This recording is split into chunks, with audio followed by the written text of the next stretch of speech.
These goons came in from Oregon with all this stuff, man. They just, do you want to build a snowman? I'm like 3 hours out from my flight, and I have hotel like folder binder or some shit. And dog, it looks, it's like I tell you what I'm gonna do. I told my girlfriend one time, I said, start filming me. And I said, I'm gonna go out to the balcony. I'm gonna say goodbye, Beverly Hills, and go and just blow everywhere, man. That's not how it went. So I go to the thing, I open the door, I got this binder. Let's just say if the way I was pointing was north, the wind was going south, man, like at 15 miles an hour. I don't know. So I say goodbye, Beverly Hills, and I go,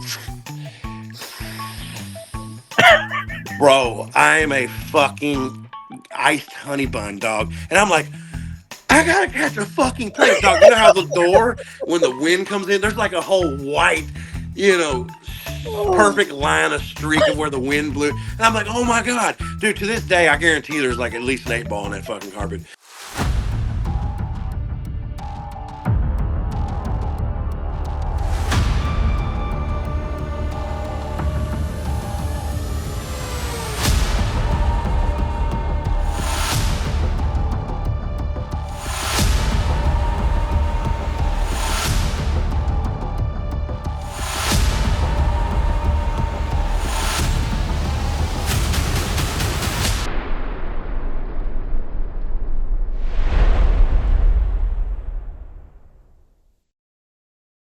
Ladies and gentlemen, welcome back to Crime and Entertainment. Very special guest. I've been a big fan of this gentleman for a long time. Please welcome to the show, Amiri King. Amiri, how are you, my friend? What's up? I'm vertical. Can't complain.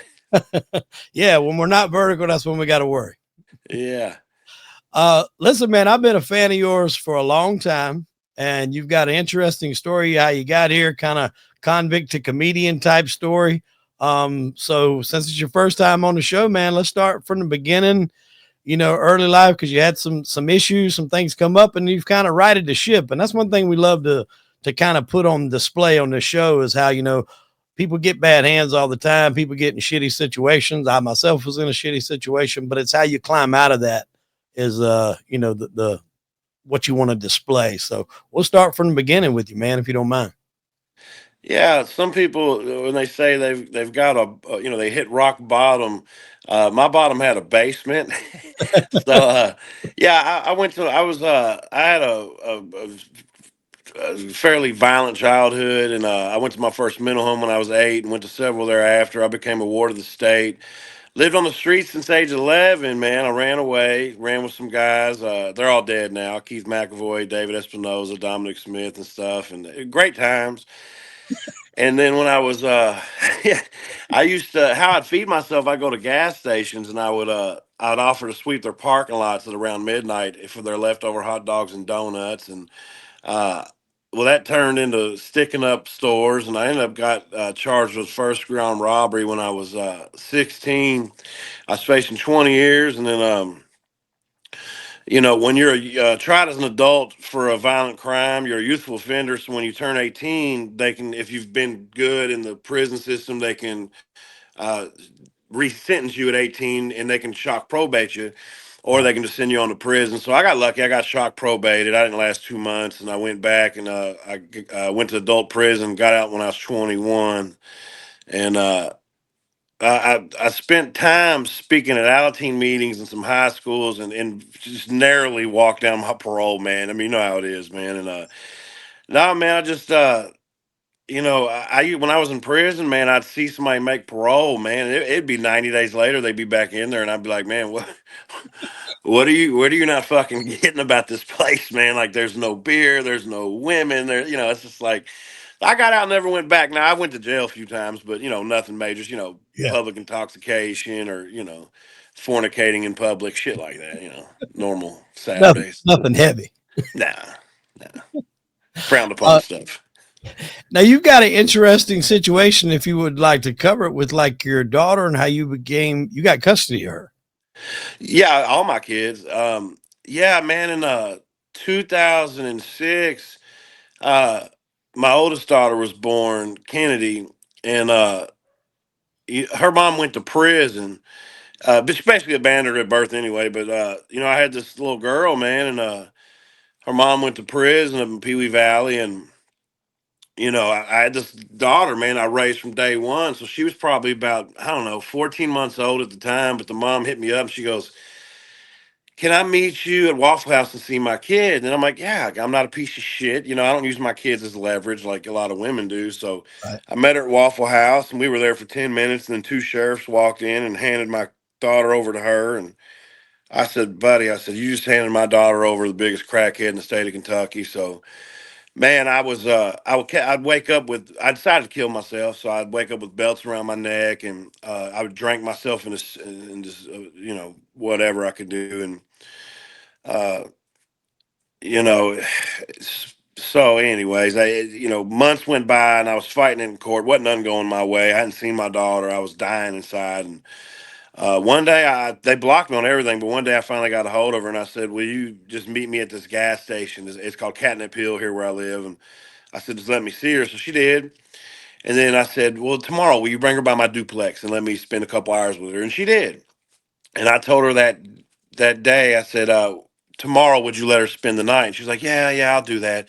The next day, she dropped her off with me, and I said, "Look, I don't want food stamps. I don't want to claim her on my taxes." I said, "I don't want nothing. I just want to be in her life." She goes, "Okay, that's fair." I never saw her again. Damn. Well, once when Kennedy was 7, and this brought me closer. So, I've got this big house. Things are going good. Now my daughter's 18 now. She just got off work. She works at a logistics company. So, but she had come by when Kennedy was about 7, and she's at the door, and I was like, "What's up?" And she's like, "Can I talk to Kennedy?" And I said, again, I said, "Yeah," because I'm not a piece of shit. And she went upstairs, talked to Kennedy for 5 minutes, come back down. She looked at me and she goes, I know it's my fault that I don't have a relationship with my daughter," and walked away. And it gave me closure, and I respected it. Like, if you want to be high and if you want to live that life, don't drag the kid down with it. So fast forward, and my 3-year-old Riddy, same fucking thing. The day after she was born, the mom looked at me and she goes, I can't do this. And it's some of this is on me too. My picker's broke. I'm a very impulsive person. I love pussy. But I looked at her and I said, "Well, Uber the fuck out of here." Yeah. And she did. So I've got a fucking 3-year-old now. I'm right back. Boy, but it saves my life, man. God had a plan because, if I didn't have this little motherfucker running around, now I've got another one with my girlfriend. So my 3-year-old calls her mom, and everything's great. I've never been in a better relationship, but it's like God had a plan, man. He's like, "Look, you're gonna drink yourself to death. You're gonna raise this kid." So, so now I do both. I drank myself to death and raised this kid. Well, when you first started doing comedy, like, how did you really get into the YouTube thing? Because Okay, so I that's the discovered you a little late in the game. Yeah, so that's the part I left out because I didn't know if you wanted me to go into that. So okay, Oh yeah, absolutely. so I was waking up with belts around my neck. I decided I was going to jump off my mom's balcony one time. She lived on a third-story condo, and I'm like, "Oh my god!" I was like, "I'm just going to be paralyzed and really be pissed."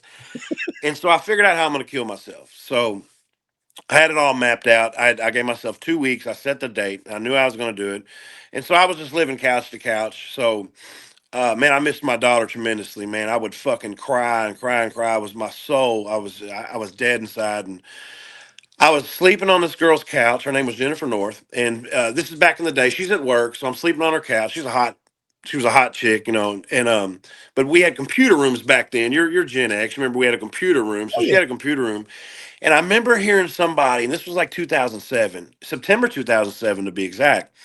I remember hearing somebody like at a gas station or some shit, and they said, "You could be on Jay Leno, or you could be on YouTube today and Jay Leno tonight." YouTube had just come out in 2006. So I'm like, "What the fuck is YouTube?" I went in her computer room, I typed in youtube.com. And man, I started laughing until I fucking cried.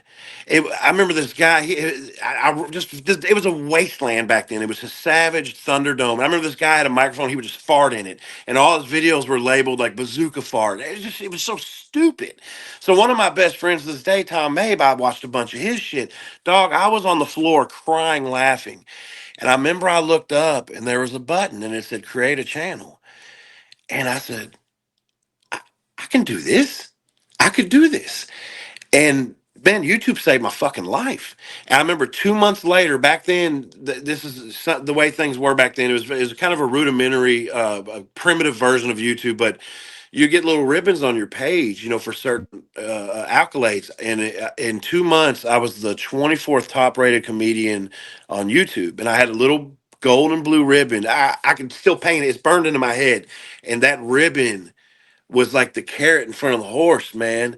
And sometimes people they say, "Oh man, I've been watching you since your first video." And I say, "Well, what was my first video?" And they say the Silverado video. I said, "Oh man, you're sorely mistaken. Yeah. I had so many shitty videos before then, dude, hundreds, and they were garbage. They sucked. You know, it took me 8 years before I finally went viral. But yeah, it saved my fucking life, man. It gave me something to do. You know, Yeah. I tell people that all the time because people would be like, "Oh man, you must be killing it now with the podcast." I'm like, bro, it's like you got to put years in this shit. Unless yeah, you're a celebrity that already has name value or people know who you are. If yeah. you're just somebody out of the blue that decides to start a podcast, unless you just strike gold on something, like it's gonna take a while It to does. get It does. into I the mean, I even outlet. I started a podcast. I've done over 1 billion views, 320 million on YouTube alone. I right at about 1 billion impressions on Twitter every year. And when I started my podcast, I mean, I was lucky to break 200 views. I mean, it's fucking podcast is a tough medium, man. And that's It kind is. of why I was like, it's fun while it lasted. I just got better shit to do. With these Yeah. kids, and it just there was no real return on it. Yeah. It's tough. It's hard. It's a hard market to break into for sure. Mhm. Now, I think the first video I ever saw you in, you were walking around your yard and you were talking about Ronda Rousey, and you're like, "How about this Ronda Rousey bitch?" or something like that. It's like everybody's going all crazy, but they're fighting, not fucking dumbass. And that was the first. I was like, "This guy's pretty cool." And I started watching him. Then I went back and found the Silverado videos that you did because I kept hearing you reference that. Yeah. And then I was a fan ever since. And then when it got to like the Trump first election, when he was going against Hillary, I know it was you, Tommy Lauren. I used y'all as my damn news. Yeah. And then you just fucking went like, what they do? Blacklist you? Yeah, man, they I was making like 10 grand a month easy on YouTube. They demonetized me. I was lucky to make 100. I ended up scrapping that channel. I was making about 70 grand a month on Facebook. They Damn. completely, yeah, buddy. Hey, I took my brother. My brother killed himself a few years ago. He was a big piece of shit. But I remember I met him at the store when I got my first check. I met him at the store. He needed cigarettes, and I said, "Come here, let me show you something." I took him to the ATM. I had about 54 grand in there. I never had $1,000 in my life, dog. I put my card in and did account balances. He said, "What the fuck?" Like he was like, "What the?" I said, "Dog, I made it. I made it." And but the funny thing about that Ronda Rousey shit, dude, I never forgot this. So I don't know nothing about MMA, dude. So, but I think two women fighting is kind of fucking gross to me. I don't know. I like to rather see them fucking. So, but I used to go after the Ronda Rousey thing, and everybody would defend her, and they'd be like, "Don't talk about her." I get so much backlash, and then she lost to Holly Holm, Yeah. and they were gone. All her Yeah. supporters, no one gave it. Now look at her now. No one gives a fuck about her. It kind of hurts my chest. It's like, dude, this woman had all these supporters, and then when they say when you're winning, they're grinning. You know what I mean? Oh, yeah. Oh, yeah. So I should have took that lesson. Damn, you were making 70 grand on Facebook. Yeah, I think the worst month I had was like 56K. And this comes from a guy who's never had nothing, dog. I never had $1,000. I was landscaping sun up to sundown all week long. I'd be lucky to make 289, $320. I'm a felon, so I worked for 11 years making $10 an hour. For 11 fucking years is what I did. I got one pair of shoes every year. Sometimes I get a buy one get one half off from Shoe Carnival, and that dog, I had to keep my shoes nice. I Yeah. had to watch out for mud puddles and stuff because what I had was it. You know what I mean? And it was and it's okay. I can go back to that. I I had about 4 years ago. I went to my friend's house, and man, his uncle's a veteran, man, blue collar veteran, army vet, and he had stage 4 cancer. And he had his son and his daughter sharing a room. The uncle slept on the floor. His other son was sleeping on the couch, and then his daughter had a room, and he had his wife. It was a mess. And I said, "Man, do you want to trade houses until he passes away and get him comfortable?" And he did. He died in my parlor, my front room. He was like, "Are you serious?" I was like, "Yeah, we'll just switch houses." I switched houses with this guy for like 2 years. And I remember I would go live in this house and people made fun of the ceilings because they were popcorn ceilings. Mhm. And they were like, "You lost your house, you lost your house." I was like, "You're talking to somebody who used to be fucking homeless." Like, I don't give a fuck if I lived in a 2-story Happy Meal box. Like, you know what I mean? But they relished in it. They really thought that I just lost it all when really I was just trying to get this guy off the fucking floor. You know what I mean? And so if you come into my house where my study is, it's a parlor study, whatever you want to call it. There's a big sign and it says Simi Study. That was his name, Simi. But man, they really did. They relished in it and really just the internet. It's the toughest crowd to perform in front of, hands down. Pieces of Oh, shit, they all are. oh, definitely. And that's why, like, I got a lot of flack because as me and you talk, I was involved in a shooting, and then when I started interviewing people, I was interviewing gangsters. That some of those guys that shot some people too. And everybody's like, "Man, you shot somebody. Now you're interviewing gangsters. You shot somebody." I said, "Dude, if I would have interviewed priests, y'all would have said the same shit. I could have interviewed a bunch of chaplains on here. You'd be Yeah. like, damn, you shot somebody. Now you interviewing priests. You're gonna Oh say yeah. shit no matter what." Oh, you found God. You know, Yeah, yeah. yeah, That's what they say, man.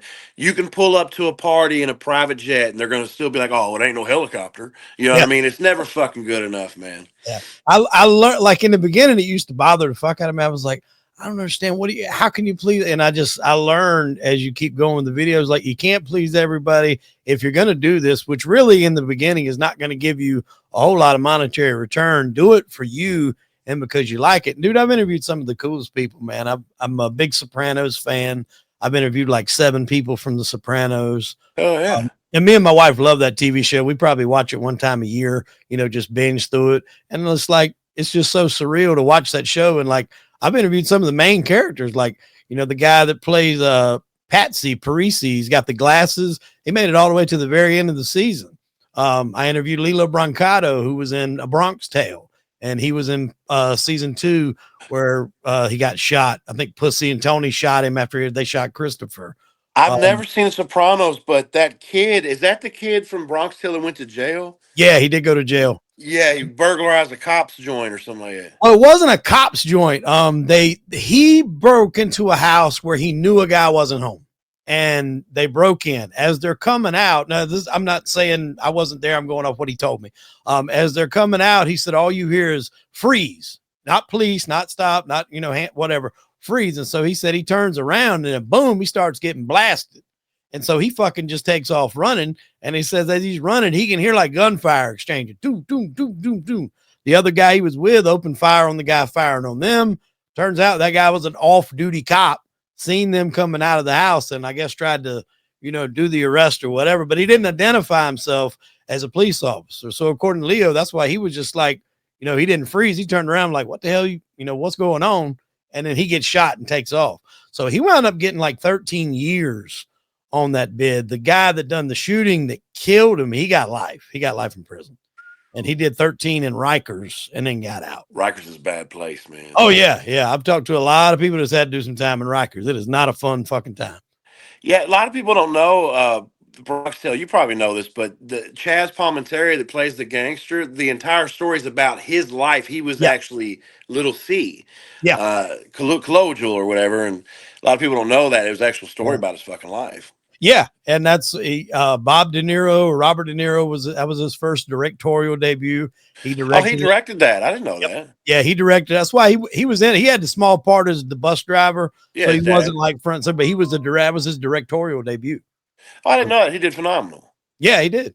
He's kind of went off the rails a little bit with his politics as of late, but He's still a great actor. that's what I always tell people. Like, I can separate the two. Yeah. I can sit here and watch his fucking movies, and Goodfellas is going to always be good. Oh, yeah. Heat's going to always be good. Casino's going to always be good. I might not agree with his politics worth a damn, but I'm still going to watch his movies. Like, Yeah. I'm not going that. I love Jim Carrey. I love Johnny Depp. Speaking of Goodfellas, I got Henry Hill's cane, his actual personal cane, signed Really? by him and shit. I collect a lot of mob shit. I got some Whitey Bulger shit. Oh yeah, me too. I love the mob shit. Yeah, yeah. Where did you grow up at though? What part of town? I lived in St. Louis for a while growing up. I grew up.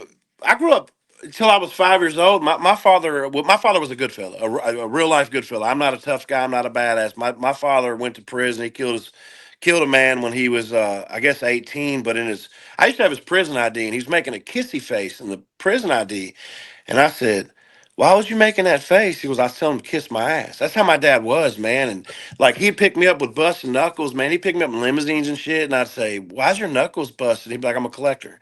And he was just like really upfront with it. But he bought our house in St. Louis from an NFL linebacker. I don't remember the guy's name, but I drove my first Mercedes when I was like 4. You know, I sit in my dad's lap. Like he owned 3 color times in St. Louis. And so I had a privileged fucking life till I was about 5 and my parents divorced. Like on Christmases, it was go-karts and bikes and like, you know, we did all right. You know, we had a big bear rug, like a real fucking grizzly bear and shit. And then when they divorced, man, my dad was just pretty much MIA, you know, for most of my life. And my mom struggled, dude. My mom used to clean office buildings and I used to go sit with her. You know, I'd play on the typewriters and shit, and I would type, and you know, so I'd be like, you know, 6, 7, whatever. And man, one day she saw on the bulletin board it was like we need a secretary, and she took the fucking notice down. She went in there and she said, "Don't nobody need this more than me," and she ended up retiring from that company as a corporate executive. Man, she busted her ass. Yeah, my mom's a fucking you know, like they say, mama tried. Sometimes people ask me, they're like, well, when you were in all these boys' homes and you know, youth shelters and all this shit. Like, where was your mom? She was there, but I mean, I wasn't gonna fucking listen to that. She said, "We're close to this day." Like, she was just here at my house, like you know, yesterday. But it's like shit, you know, couldn't nobody tell me nothing. You know how it goes. Yeah. So your dad was a knockaround guy. My dad was a real life good fella. Yeah. Yeah. Yeah, they That's called him Big Al up in Louisville. I'll tell you one real quick story because I was there, but I didn't see it. But I remember one time my dad used to go to these car lots. He had some racket that he would do. And he would buy, you know, 30 fucking cars from a car lot at a wholesale price and then flip it. It was something, but it was racketeering. But I remember we went to Budget one day and I was out in the fucking car for like 4 fucking hours. But I had the crossword puzzles. I had always have a newspaper. So I'm out there with the air conditioning blowing and I've got the jumbles and the crossword puzzles. I'm out there for 4 fucking hours, and I found out years later. So there's this big gangster up in the Indiana area. I used to work for his son, Greg James. His name Luther James. I don't know if he's still alive or not, but he was the big, you know, connected to the gambling, whoever the fuck. I don't know. But man, no one fucked with my dad for some reason. My dad had balls of steel, but my dad went to this budget rental car, this budget car lot in Louisville, Kentucky on Shelbyville Road, and he said, he went to the sales manager. He goes, I'm buying all 30 of these cars out here. They're going with me. And the guy goes, the sales manager, he goes, I can't give them to you. That's Luther James's boys. They're coming to get them. He goes, well, I'm here. And he goes, so write them up. And the salesman sat down, you know, he started writing them all up. And then Luther James's boys come in, which would have sent, I'd have been like, you know, I don't need them so bad. You know what I mean? Well, they said, hey, we're here to pick up the cars. And the guy goes, man, Al's here. And Al said he wants them. They go, all right, we'll be right back. They go out to their car, grab a baseball bat. They come in and beat 7 flavors of shit out of this. My dad never told me the story. They beat 7 flavors of shit out of the sales manager. And at the end, after they beat the shit out of him, they turned to my dad and they said, Al, we're sorry you had to see that. And my dad said, well, I was hoping you wouldn't turn around with that bat at me or I was going to shove it up your ass. Just like if I've been sitting next to him, I'm like, what? Like we gotta go, dog. Like you know what I mean? Like I wasn't never built like that. You know, I'm not a bitch, but my Right. dad had balls of fucking steel. But yeah, he was man. He was a real life motherfucker, man. Yeah, I've always been fascinated with those movies, man, which is one of the reasons why I hopped on that genre of interviewing when I first got into all this. Cause like I always tell people, and I've said this numerous times, people probably get me tired of saying it, but there's reasons why like The Godfather is ranked one of the best movies ever and Goodfellas up there. There's reasons why Sopranos is ranked the best TV show ever. I mean, it's all evolved around the same lifestyle. And it's like that, like you just described to your dad, that, you know, balls of steel, fuck you, I'll do where I want. I'll go where I want. And that's something that I think everybody envies to a point. Right? Yeah. Because if I watch like my movie, like you know, Goodfellas or Casino, I'm like. I couldn't take a half hour of that shit. You know, just being like, you know, like, did I do something wrong? Did I say, like, ain't no fucking way, dog. Like, count me out. I'm a pussy. You know, I'm gonna go bake cakes or some shit. I ain't built for that shit, dog. Are you in Kentucky? Oh yeah, so yeah. Now I moved to Louisville at a young age and ran the streets of Louisville all my life. So yeah, and so when I got out of prison, I stayed in Louisville for a couple years, and I said, "Man, I gotta get the fuck out of here." I was gonna go back to prison. I wasn't committing crimes, but I definitely was whatever. But You were going to so circle back. yeah, it was. I mean, yeah, I wasn't committing crimes, but I definitely packed a fucking 38. I definitely was fucking, I definitely had, expired tag. I was just waiting to go. Yeah. So, so man, I found a little job with an investment banker down there that owns some apartments, and I got a job as a groundskeeper. And I never went back to Louisville. I turned down appearances, man. They'll be like, hey, we want to give you a few grand to come up to this. And I said, nah, there ain't nothing up there for me, man. I fucking hate Louisville. Yeah. There, have you ever heard of and I think they have him on display somewhere up there, the cocaine bear? Yeah, it's at a restaurant, and I don't think it's in Louisville. It's It's at a somewhere in restaurant or a Kentucky, though. bar. It's somewhere in Kentucky, right? Yeah, it's not far from me because I've looked it up before. I don't think it's Hazard. I don't think it's Paintsville. It's yeah, it's definitely here. The Cocaine Bear. I don't know if it's the actual one, but they have this big, cocaine bear. Which I know we might have a few black bear in Kentucky. I don't know about any fucking grizzlies. Like I would move if there was grizzlies here. I would fucking move. That's what type.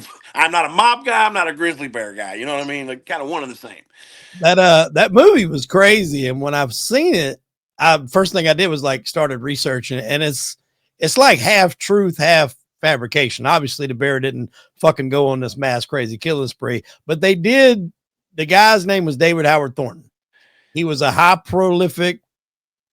profile drug smuggler. And the theory goes is his plan was he had a load that he was bringing back from Colombia. He was going to toss a few bags out over the wilderness, wherever where it was, Tennessee, or wherever it landed.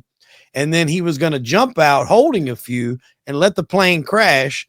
Tell the Colombians, hey, I got tracked by whoever, the feds, ATF, whatever. I had to abandon. I jumped out. I saved what I could, but the rest of it got destroyed.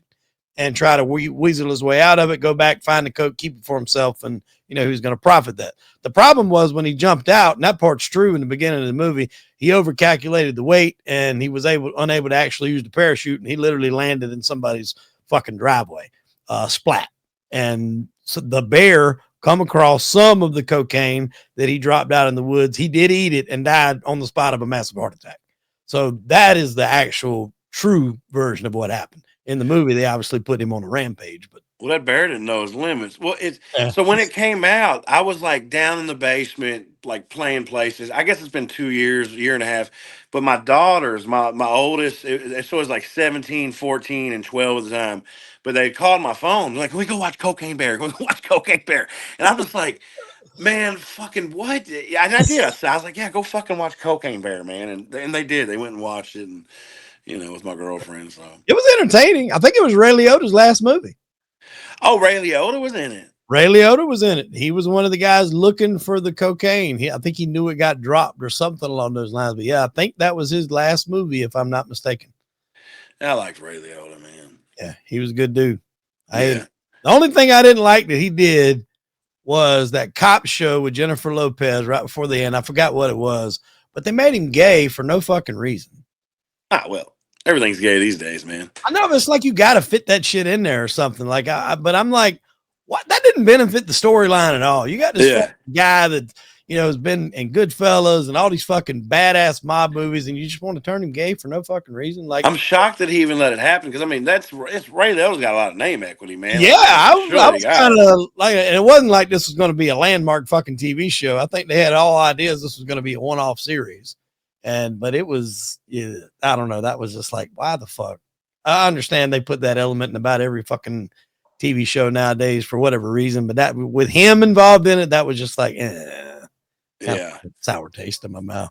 But the lineage from that cocaine bear was the guy David Howard Thornton dealt with a gentleman named I can't think of his name right off the top of my head. He was a big cocaine distributor from Texas. He had a brother that was a lawyer. The brother always kept him out of jail. And then there was a judge named John Wood that really started pressing him. And the judge got assassinated. And they linked it to that guy hired a man named Charles Harrelson to kill him. Now, Charles Harrelson is Woody Harrelson's father. Oh, I didn't know that. Charles Harrelson is a hitman for the mob. I'm sure he's passed away now. Yeah, He was in the ADX Supermax. He got arrested for that. He went to jail for that. But yes, he's passed away. the He died Supermax in in prison. Colorado. Yeah. That's the worst of the worst. Oh That's yeah. where El Chapo is. Yep. Well, I mean, he killed a federal judge. At the record on the time, that was the first time that had ever happened. And the odd thing about it, and Woody talks about it very briefly with a Diane Sawyer interview, and he's like, "Look, he was well aware that his dad was a bad dude." And he's like, "Look, my father's no saint." He's like, "I think that's goes without saying." He said, "But the crime that he's in jail for, he did not commit." And he said, especially since the guy that supposedly hired my father was acquitted. Now, that guy, Jimmy Chagra, that was his name, Jimmy Chagra. Jimmy Chagra allegedly hired him.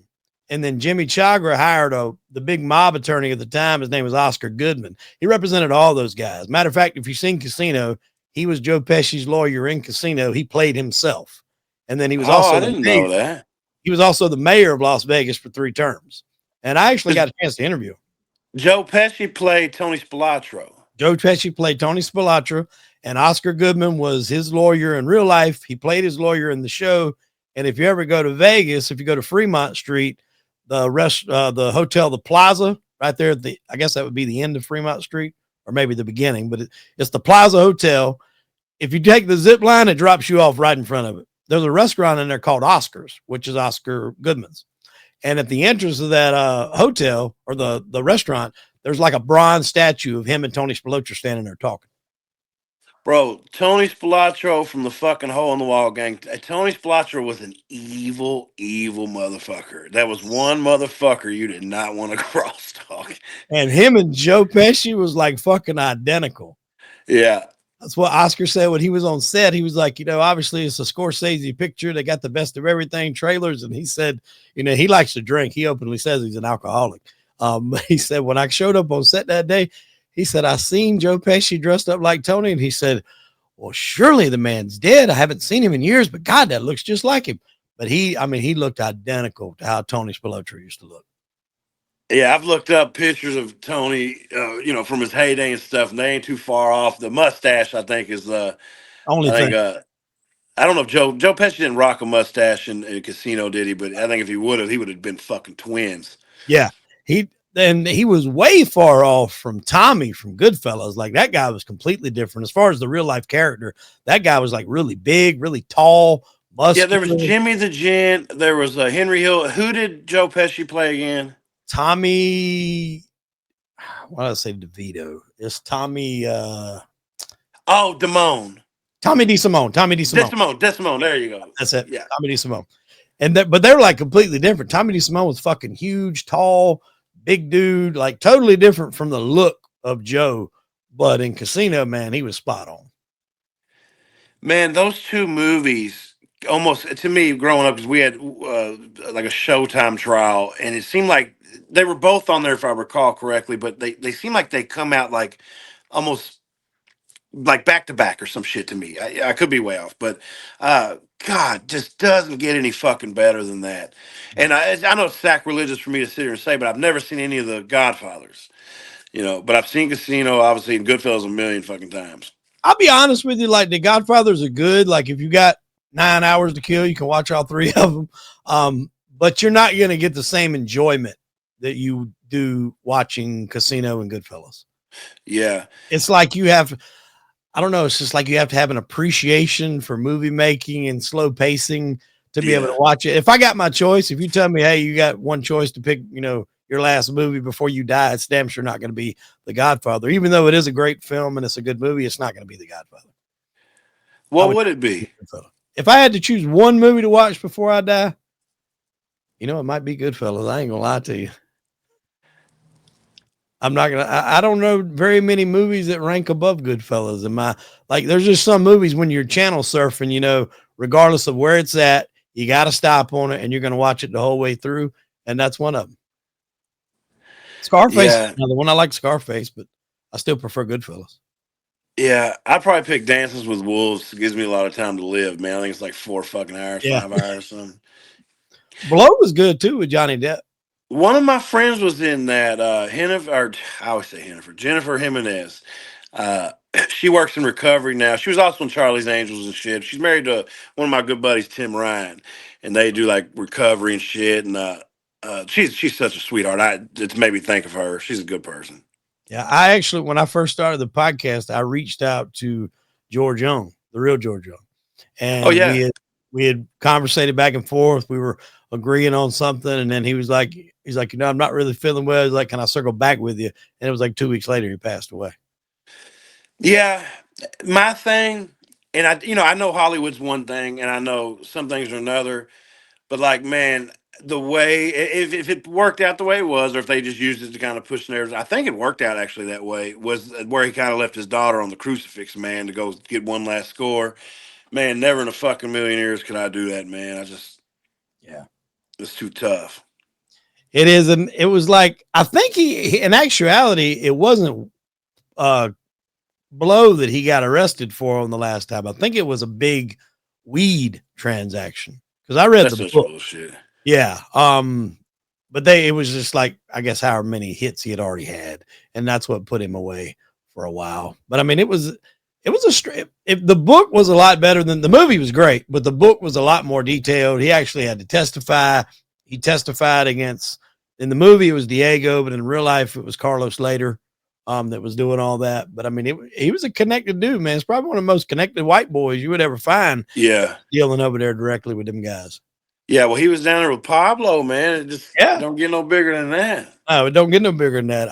I interviewed another guy named Hal Bradley that dealt with El Chapo directly, but El Chapo was young.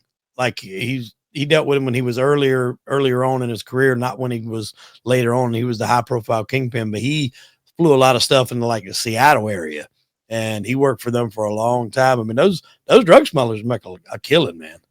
Oh yeah, I got a couple of friends live down in Sinaloa. Now I've been around cartel a little bit when I do storm work. They believe it or not, they do a lot of storm work in Florida when the hurricanes come through. Oh yeah, They're really nice. They're personable. There's always one that has 1,000 yard stare, and he has no fucking personality, and that's the hitter. But the other yeah, guys are really nice and personable. So I got a couple friends that live in Sinaloa, and I'm like, man, I'm like, dog, you ain't worried about the cartel? He goes, no. He's like, dude, we're money to them. Well, they want tourism shit. They run the shit. You know what I mean? He goes, man, as long as you stay the fuck away from their ranches, they'll buy you a beer. They're nice as can be, and that's their words, not mine. yeah. But yeah, I don't know. I really, I speak fairly fluent Spanish. I love the Mexican culture. I would love to be there, but I just don't know, man. I just don't want to have my head chopped off neither, man, and be in a field somewhere. Yeah, that could be a downer, especially when Yeah, you got a lot of shit to do. yeah. Well, back to your Silverado video, man. I went back, like I said, I watched that. How did you come up with the idea to do that? Because that was the one that kind of launched you, on your platform, and you just kind of took off from there. How did you come up with those ideas? Well, okay, so I'm from the city. So when I moved down to the country, it was culture shock for me. All these guys, man, they after work they'd sit around their trucks with the hoods open and talk about putting glow plugs on their Viper 9, 4.6, 4.5 cylinders, man, for more torque and payload. So I would mimic them. And so I just bought a truck. I would have bought a Ford. I would have bought a fucking Toyota. It's exactly what I needed. And I bought it, buy here, pay here a lot. I was paying like, $300 a month. So I've been making videos for years at this point, and I just did them. Just people laughed; they thought they were funny, and I had like 80,000 subscribers. I was working there. So, well, anyways, I was at the farm. At the end of my day, I was putting all the equipment up, the blowers and shit I had, and I had to pee, so I'm pissing next to my truck, and I just put my phone up, and I said, here I am taking a piss next to my Silverado. And then I cut it and I said, my Silverado's got more payload and torque than all the other trucks on the market. I just said stupid shit for like 60 seconds. I uploaded it. I get my chores done, leave the farm, go home. It's got 10,000 fucking shares on fucking Facebook. It's got, 100,000 views. I'm like, fucking what? I said, oh my God. I lucked into it. I said, the Ford Chevy rivalry. I was like, oh. And I said, okay, okay. I'm gonna write a video. And so I sat down. I said, I'm gonna do this. I'm gonna do tomorrow. Like the next day was Saturday. I was like, I'm gonna go to the farm. I'm gonna do this. I sit down with a notebook and I try to write. And my girlfriend goes, don't even write it. She goes, you're funnier when you're just shooting your shit. Mhm. So The only thing that I wrote was the big fucking piece of shit part because I couldn't retain that. That's why my videos are jump cuts. I can't retain information. I'm fucking retarded. So I had what I did for the Silverado video, I set up a tripod and I just said stupid shit for like 5 or 6 minutes and then I edited it down to three and I hated it. I almost didn't release it. I was like, this is stupid. I talked to one of the sponsors, Metal Creations by Bully, and I was like, I don't think it's funny. He's like, yeah. He's like, I don't know, man. And I said, you just want to put it out there and see what happens? He goes, yeah, I put it out there. You never know. Fucking glad I did. I ain't You lying. know. But see, I lucked into that Chevy Ford rivalry. Then I said, oh my god, iPhone, Android. So I did that. Then I did like PlayStation, Xbox. Those were all stupid. But I learned that, oh my god, if you can just kind of divide people a little bit Yeah. Oh and yeah. get them rambling in the comments, going back and forth, it's That's bliss. that's what you want. I mean, I posted. I interviewed a girl. Her name was Ashley Hoff, and she was at the route whatever what the Harvest Festival that was shot up in Vegas, Route Oh 90. yeah, yeah. And she wound up doing a movie or a documentary that was on Paramount Plus called 18 Minutes or 16 Minutes or 18 Minutes. But like the whole first episode is like footage, people having their cell phones and when the guy was letting loose from the tower and people not knowing what was going on at the time. And it was a really good interview because she was like right there with her stage. She says she hugs her boyfriend and she sees the guy right in front of her basically get shot in the face. And she like jerks him to the ground. Luckily, they made it out of there. And so I was trying to find a short to put on to advertise the video. And I was looking through the actual clip. And there's a part where Aldean's talking about the bus was getting shot and he was like belly crawling through the bus. And then his DJ, which is DJ Silver, I think it is, he's talking about how his wife was in the Mandalay Bay. And he's like, well, he's telling his girlfriend, he's like, no, his daughter was in the Mandalay Bay or their child. And he's telling his wife, he's like, don't worry, sweetheart, she's in the safest place there is.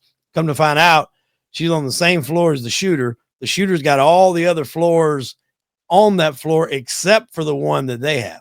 And it was like right at a minute long. And so I was just like, fuck it, I'm going to use this. So I distorted it a little bit. I put my banner over the top and I threw it out there. And just what you were talking about, you had half the people, saying it was a conspiracy. Then you had Mhm. half the other people complaining about people aren't supposed to have ARs. And then other people, supporting AR. And Bump stocks and yeah. yeah, yeah, yeah. It was just boom in the comments. And I'm just like, as a creator, that's what you got to find, man. The biggest divide, and you got to use that for your advantage. Unfortunately, that's how it is. Discussion. Yeah, you want people to talk. I Yeah, mean, I see a lot of videos that are like, oh, it's a baby laughing away. Puppy's looking in the face. I'm like, oh, that's funny. It's cute. Whatever. I don't even click like. I neglect it. yeah, Then I see something that really ruffles my feathers or gets under me. It's like, oh, like, comment, share with my opinion. It's what you got to. It's discussion. That's all it is. yeah. That's good stuff. What led you to get banned? Because, like, dude, you were rolling. You were on. I mean, you were everywhere. You were on Facebook right around the Trump when his first election. Like, I was watching you. You were even doing like the Cody boxes. I remember watching you doing the Cody boxes, and I think they were infinity boxes or something like that. Yeah.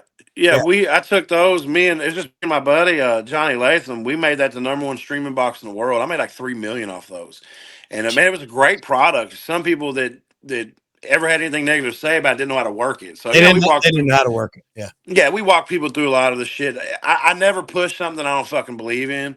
right. Um, I think these shirts are fucking gay.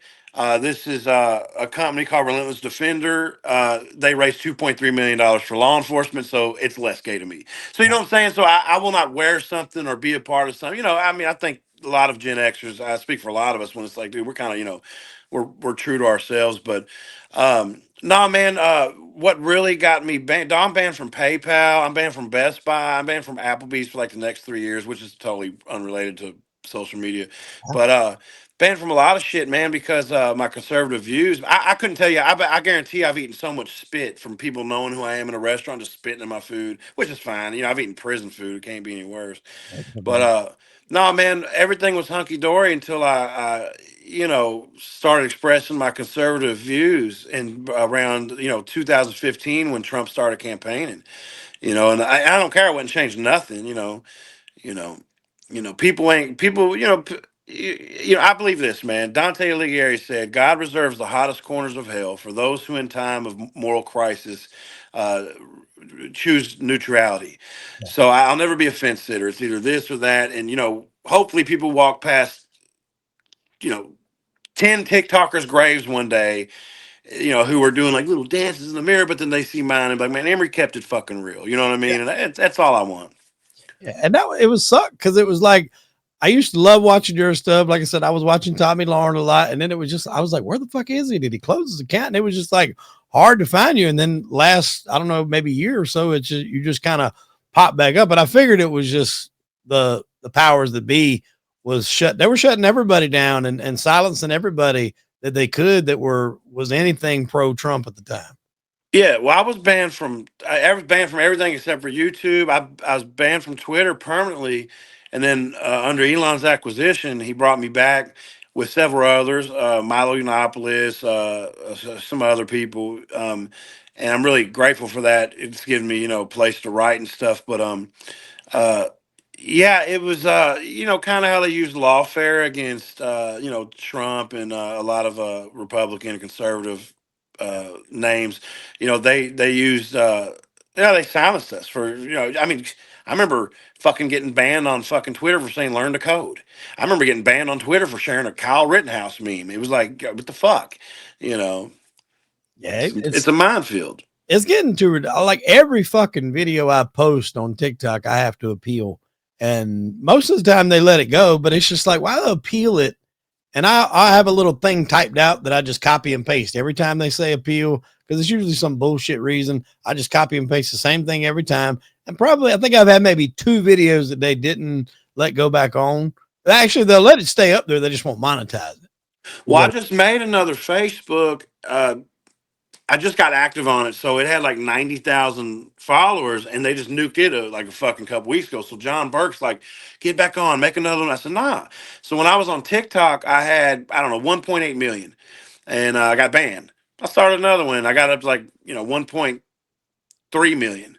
Within a couple months, got banned. Then I said, I'll do another one. I got up like 650K in like a month and got banned again. I mean, how many times are you going to kick me out of this fucking bar before I say, you know what, bars across the street, I'll go to this one Yeah. and spend my money? See, it's a consumer's market, but people aren't so easy to walk away from shit. Like if you're on a fucking platform where you can't say suicide, you got to say unalived, Yeah. or you can't say porn, you have to say corn.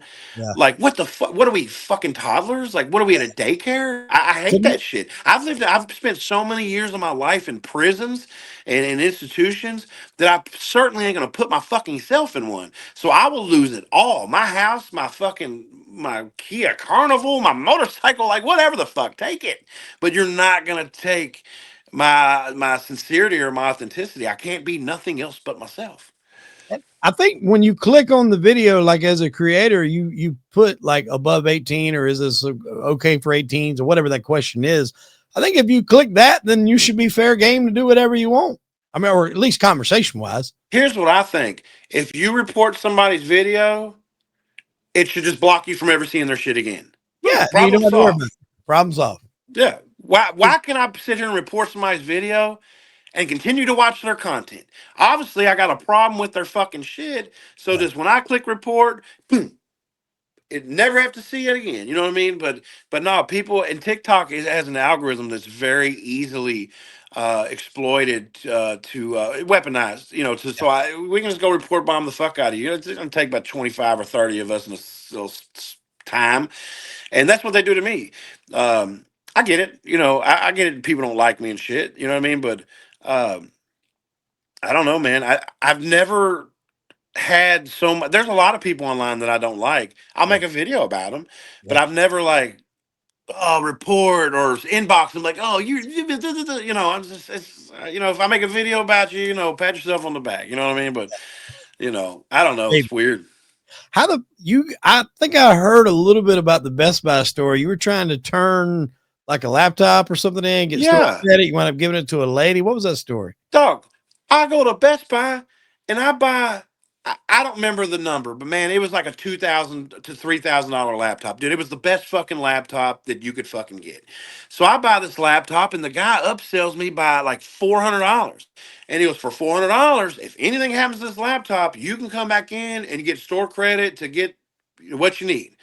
I said, I'm gonna buy it, and I said, you're not lying to me. He goes, no, I'm not lying to you, dude. I'm not stupid. Yeah, I know what I heard. I know, so, dude, I think it was Marcy got out of my Lincoln or something, and it fell on my garage floor and cracked the screen or whatever. It fucked it up. So that guy said I paid $400. The guy said anything happened to it, water, mildew, debris, scum, whatever. He said, "Well, bring it in. We'll switch. Get you whatever." So I go up there and I said, "Look, man, the screen shattered, dude. It fell out of the fucking thing." I said I paid $400, so I could, you know, protect my asset or whatever. And all they didn't know what the fuck I was talking about. And I just like, I mean, I had $1 million in the bank. I mean, I wasn't up there trying to fucking skim or scam. And I said, we were going back and forth, going back and forth. And I said, look, fuck this. And so I did go live, and I don't ever do that. I did it to protect myself because I didn't want them saying, at the time, there was a lot of things being said about me. I'm this, I'm that. So I went live and I said, who in the store wants a laptop? I said like a $3,000, because what they were going to do was refurb it or something. It was going to be weeks out. This is my office. I need this now. That's why I paid $400. So I said, who needs a laptop? And I found this pretty little black lady and her daughter who was probably 11. And I said, you need a laptop? They were in the laptop aisle. And she's like, yeah, we really do. And I said, what's up? She goes, I'm about to homeschool my daughter. And I said, they're like, we need you to leave. We need you to leave. I said, look, I'm going to leave if you promise me you'll give them my laptop, whatever deal. And they said, you got to sign this. And they're like, all right, I signed it. And they said, get the fuck out. So I got out. Two police pulled up as I was leaving. I got in my vehicle, and everything was hunky dory. I didn't cuss nobody. I didn't threaten them. It wasn't nothing like that. It was just me being like, somebody take this laptop. So man, that woman messaged me like a week later, and I can't remember verbatim what it said, but it was a nice paragraph. It was an email, and they were like, we didn't know who you were, but you have no idea what this meant to us. Blah blah blah blah blah blah blah blah blah. So that's what happened there. So I ain't allowed in Best Buy, but man, they ain't getting no more of my fucking money. It's their loss. Shit, they lied to me. Well, how do you get banned from Applebee's? I've got to know that. I don't know Oh what's man, that's something I have to tell you off the record. okay.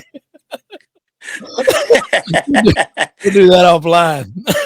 I was banned from PayPal. No, Yeah, not PayPal. Amazon, eBay, and Western Union. Because years ago, I've always been, a hustler. Buy for $1, sell for $2, but within the confines of, somewhat the law. And yeah, like, if you look now, you see a lot of these things selling like the NFL jerseys for $25 or something like that. What they don't tell you is if you only buy one, you got to pay about another $40 to ship it. So you wind up paying about $60.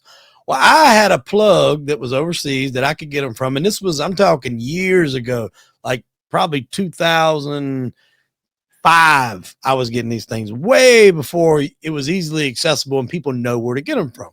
And if you get enough, you wind up getting them for like $20, $25 a jersey. It's just like the drug game. The more you buy, the cheaper they yeah. are. And so I was getting them, and I was able to pay on PayPal for a period of time, and then I changed suppliers, but that dude only dealt with Western Union. And so I got to the point I was buying so many of these things. That was like my hustle. I go to the sports bar on weekends, and I'd have on a jersey, and I'd see everybody in there. Oh, you a Philly fan? Hey, what you need? I got this person, this person. Oh, you an Atlanta fan? I got this person, this person. That was my little side hustle. And You sell for 60? I was selling them for I was buying them for That's 20. a fair price. That's a Yeah. very fair price for a jersey. And half the price of what you're going to pay in the store, because these were the stitched on. Like Yeah. you had the stitched on letters and numbers. Those, if you bought them in the store, they're 200 plus. And I mean, what the fuck are you going to do? You're going to wear them to a game. You're going to drop a hot dog on it. You're going to spill beer on it. And then it ain't going to be worth a shit. Now you've only lost $60 instead of 200. Yeah. And they were selling great. And one day I go in and I go to send it to the Western Union. She's like, you can't send it anymore. I was like, why? And she's like, they have you on a terrorist watch list. And I'm like, dude, fucking what? And she's like, you've sent so much money to China that they're wondering if you're funding terrorism. And I'm like, no, I'm not funding fucking terror. I'm like, are you serious? And she's like, yeah. And I couldn't send it anymore. I was having to get my wife to do it. And like, it was just a pain in the ass. And she's like, you're going to get me on some kind of list. And I'm like, I'm buying jerseys, not fucking like atomic bomb parts, but Yeah, I I mean went through it's the same shit because all my money when I was doing the 70 grand through Facebook, all my money was coming from a network in London, Ontario. And so I had to sit down with my accountants one day and they're like, yeah, you're being investigated for seeing if you're, and I was like, for what? Or they're like, see if you're contributing to like terrorism. I'm like, yeah. fucking what? And I'm like, is it because of my name? Like, cause it's, I changed my name when I was, 18 or whatever. I was like, it's because of my fucking name, ain't it? But yeah, God, they get funny about that fucking money, man. Oh, it is. Amazon blocked me. PayPal or not PayPal, but eBay. I can't sell any of those. So even now, if it was like just something legit, like if I wanted to sell a computer, I can't sell it. They know the IP address, and as soon as I would make one, my son tried to make an account, and they blocked him. And I'm like, sorry, your dad's got a record some of the you Yeah. can't do anything on there. Sorry, you got to find another. eBay don't want to see you shine, dog. You got to use Facebook Marketplace or something. Yeah. But yeah, nowadays, man, you can just you see those links in there everywhere. You can buy jerseys $25, but you're still going to pay the high shipping if you only get one. You're going to wind up paying about what you paid for it through me, 55, $60. But it was a good hustle. It was fun while it lasted. That's why I tell everybody Yeah. while it lasted. And I did the same thing too with the Fire Stick. I fucking put Cody on them and sold. I done all that same shit. So when I knew the boxes that you had, I didn't know the boxes, but I knew the Cody program, and that's the hard thing, man. People that didn't understand it, they just, oh, this thing don't work. No, it don't work. You don't know how to fucking use it. That's the Yeah, problem. I've got people. I haven't used them forever. But I got people that still say that their box is working for certain apps, whatever. But we were in it like our third year, and dude, all of our competition would talk shit about us, and then they'd be in our emails talking about, man, that's we want to be with you, whatever. So man, it was like our third year doing it, and the laws, because remember the streaming laws were really vague, and then Yeah, there was a man, lot of loopholes in it back then. yeah. Yeah. Johnny said, man, some shit's changed. And Johnny did like fucking 15 years in the feds, got out of the feds, bought a lottery ticket, a scratch off, and won a half a million. God Won a dang. half a fucking million, and then bought him a head shop and got on his feet. Just lucky motherfucker. But he said, man, he goes, this is our last year, man. We got to get it. And so we did, and we got out, and then all our competitors got sued. We didn't get fucking sued. We were out before, Johnny played it smart. Yeah, if he knew when it was coming down, that was good because there was this guy, his name was Omni and a Hellcat, and he had Yeah, yeah, yeah. the Gears Reloaded guy, and he got arrested. Like he recorded everything when the feds come to his house and took everything. But I mean, he had fucking Lambos, and I mean that was his whole YouTube channel was showing off all of his shit, which was fine because he was working within the blue laws too. But he didn't pay his taxes. He had like 200 and something thousand people a month buying them from him. So All I I mean, remember, all I know is seeing a story about this big black dude yep, big heavy getting set like locked that. Yeah. up. It was Omni and the Hellcat, and I saw some of his shit, and I was like, man, who the fuck is this guy? But I don't know who he is or what he even got locked up over. So he was from Gears TV. He created Gears TV. That was his. How much time did they give him? I don't know.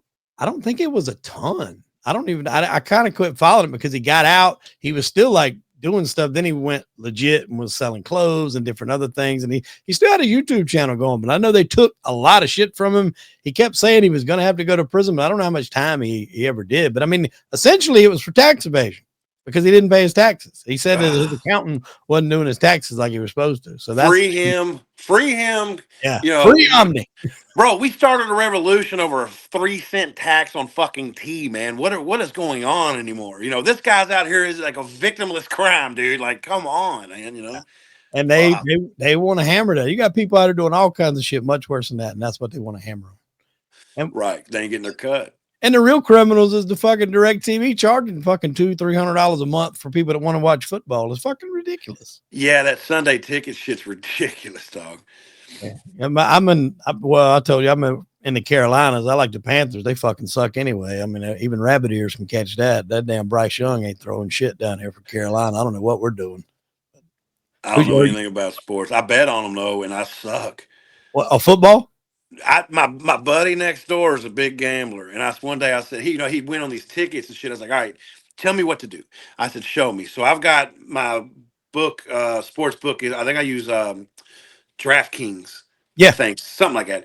But I said, I just want to bet that this is going to beat this team. He goes, that's the money line. So he taught me that. Then he taught me the prop bets, and then he taught me how to parlay. Yeah. So I'll take teams that are like, you know, 3,000 to like, the other one's negative 200, whatever the fuck. They're bound to win. And dude, I swear to God, I'll string together like five of them. Like, it's a give me, it's over with. It's going to win.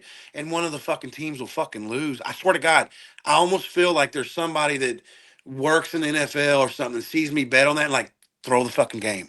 Emery's got $5 on this shit. You know what I mean? Like I ain't betting nothing big or nothing. I mean, most I ever bet I think was like $80. I think I lost it too. I suck.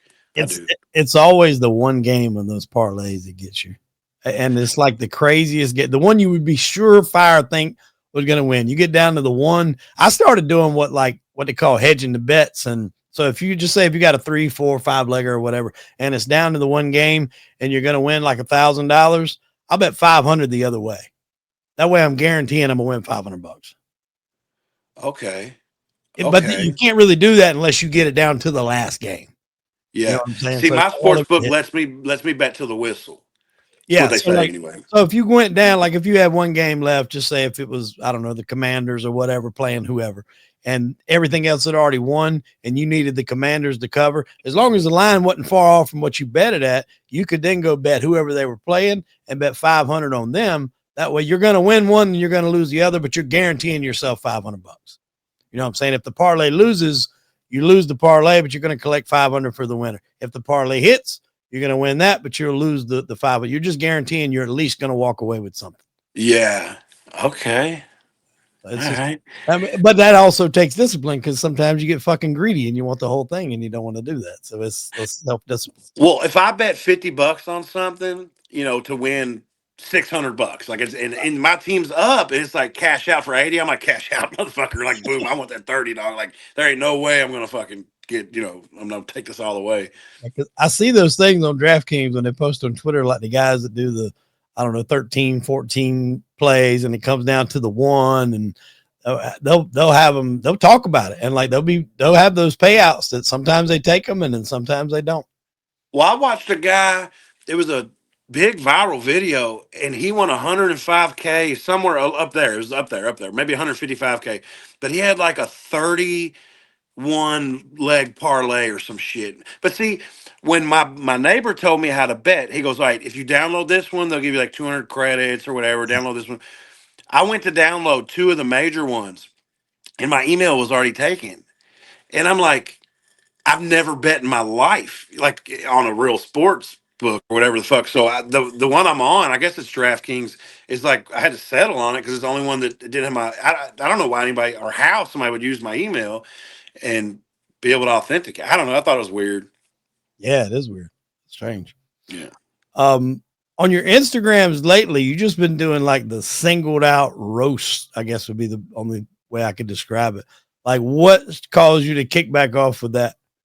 Because they're funny as shit. But Well, I never got tired of doing videos. It's like, okay, like David Letterman. Let's just say David Letterman. Say, David, okay, you're a great speaker, you're a great host. How would you also like to edit the show, film the show, produce the show, write the show? It's everything's on me. So I hated editing. Well, one day, for some fucking reason, it was 3 months ago, I started making videos again. I was on my couch down there and I found this editing app called CapCut.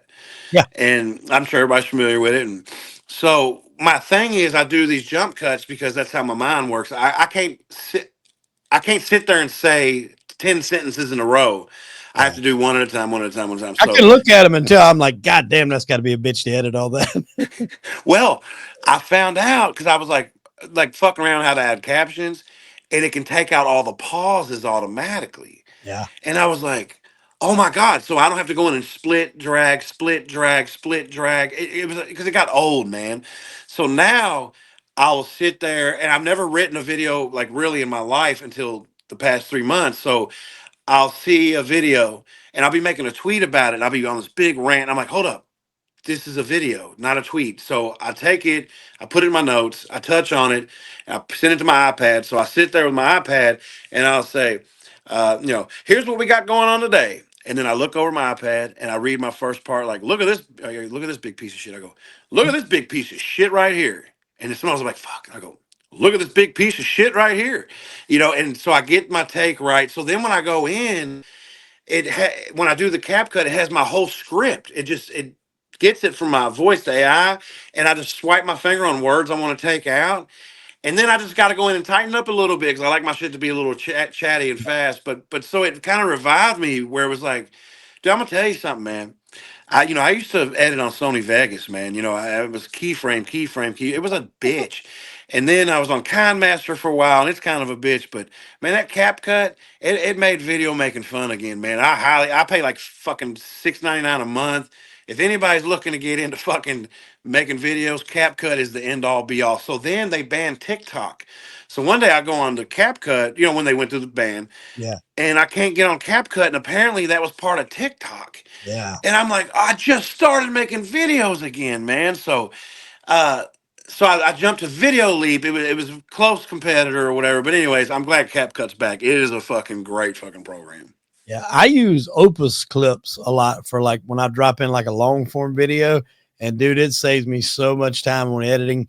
I can take an hour long, like I'll take this video and I'll drop it in there, and it'll load up to 100% or whatever, and you can select how long you want them to be, the 30 seconds, a minute and a half, whatever. And I usually do a minute and a half, some variation, and it'll spit out like 25 clips. It'll title them. It'll cut the cameras. Now, the camera cuts always aren't perfect. You might have to go in there and kind of tweak it a little bit, especially if it's split screen. But I mean, it This is on gets it good. CapCut. No, this is all Opus Clips. It's its own thing. It's separate than Opus that. Clips. Does it Opus have a Clips. mobile version? I don't know if it has a mobile. I think it does. A friend of mine had it. A guy that was in Vegas. I interviewed. He's a male gigolo in Vegas. He said he was doing it on his phone. I use it on a computer. But What does it cost every month? I think you pay $100 and you get like 30 hours. Oh, okay. So for me, it's worth it. I mean, I don't even use that many really. I'm starting to use it now more. But I mean, if you get 25 clips, I mean, hell, you can go off that for a while. And you don't always use every single one of them. But like I interviewed this chick last couple weeks ago in New York, and she does a lot of like documentaries for people that have been wrongfully convicted.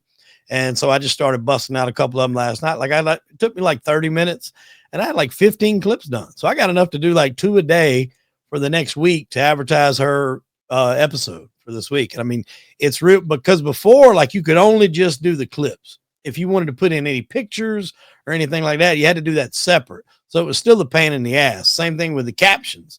And so you would have to do like a whole separate program to do it. But now you can do all that from inside the app. So you have like a little bank. You can put your pictures in. It'll automatically do the captions for you. You can even add music if you want to. So I'll go and like, depending on what they're talking about, what the subject matter is, I'll throw a picture in there too. I got one of those AI things where I can just get any kind of random picture that goes with what they're talking about. But it's real easy. And I can bust out like 15, 20 videos in like maybe a half hour. Where before, like it would have took me an hour just to do like 2 or 3. It's way, Oh way shit! better. Sorry. Oh, you're good. Yeah, I mean, I hated editing, man. I hated it. Yeah. And when I was watching your videos, I said, damn, I bet that takes him a long time to edit that. But I guess with CapCut, not really. Man, it takes me about 5 minutes to film it, and I get excited about the editing. That's the thing about CapCut. It's like, oh my god, I can't wait to flip around because editing is turning shit into sugar. My Yeah. video's stupid. Once I get to editing it, it's like, oh, then I had like explosions, like, oh, Democrats are fucking stupid. So, but man, dude, CapCut. I get excited about editing now, man. I don't get nothing from CapCut. I'm like, I ain't no fucking. I'm not no Billy Mays or something for CapCut, but it is fucking. It has made it fun again. So I look forward. So I take about 20 minutes to an hour tops, depending on how intricate the video is, but it's usually pretty 20 minutes. What's your favorite one that you've done so far?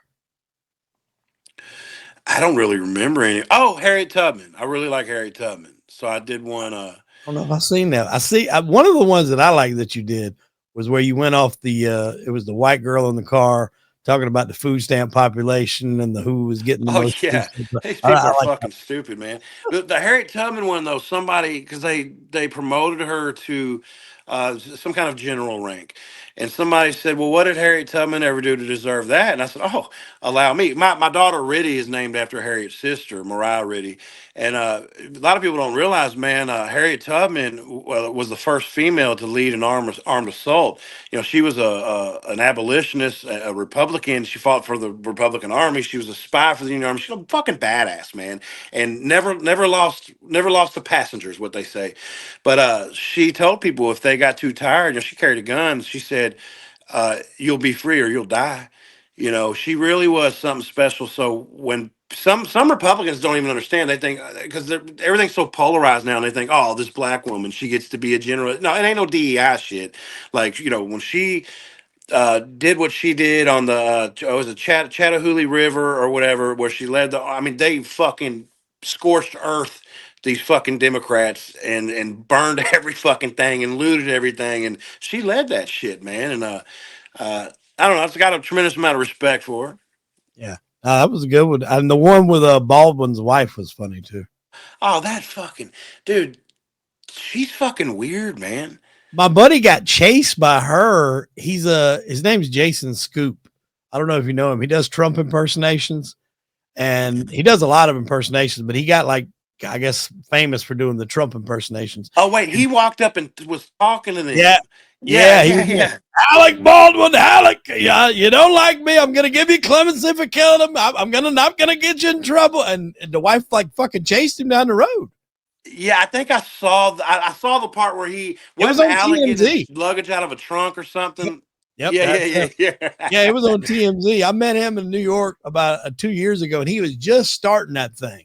And he was dressed, he had the blonde wig on or whatever. And I was just like, I said, this is pretty funny. I said, I wonder what he'll get to. And like, he's just blew up. I mean, he's hanging out with Dana White, and everybody loves his impressions. They're spot on. And he'll do it just like Trump. He'll grab him and yank their fucking hand and shake it up and down like that. And he goes around in the streets of New York, and we love the African Americans. We're very big with the African Americans. And I mean, a lot of people love him. Some people get pissed off at him. But he's funny.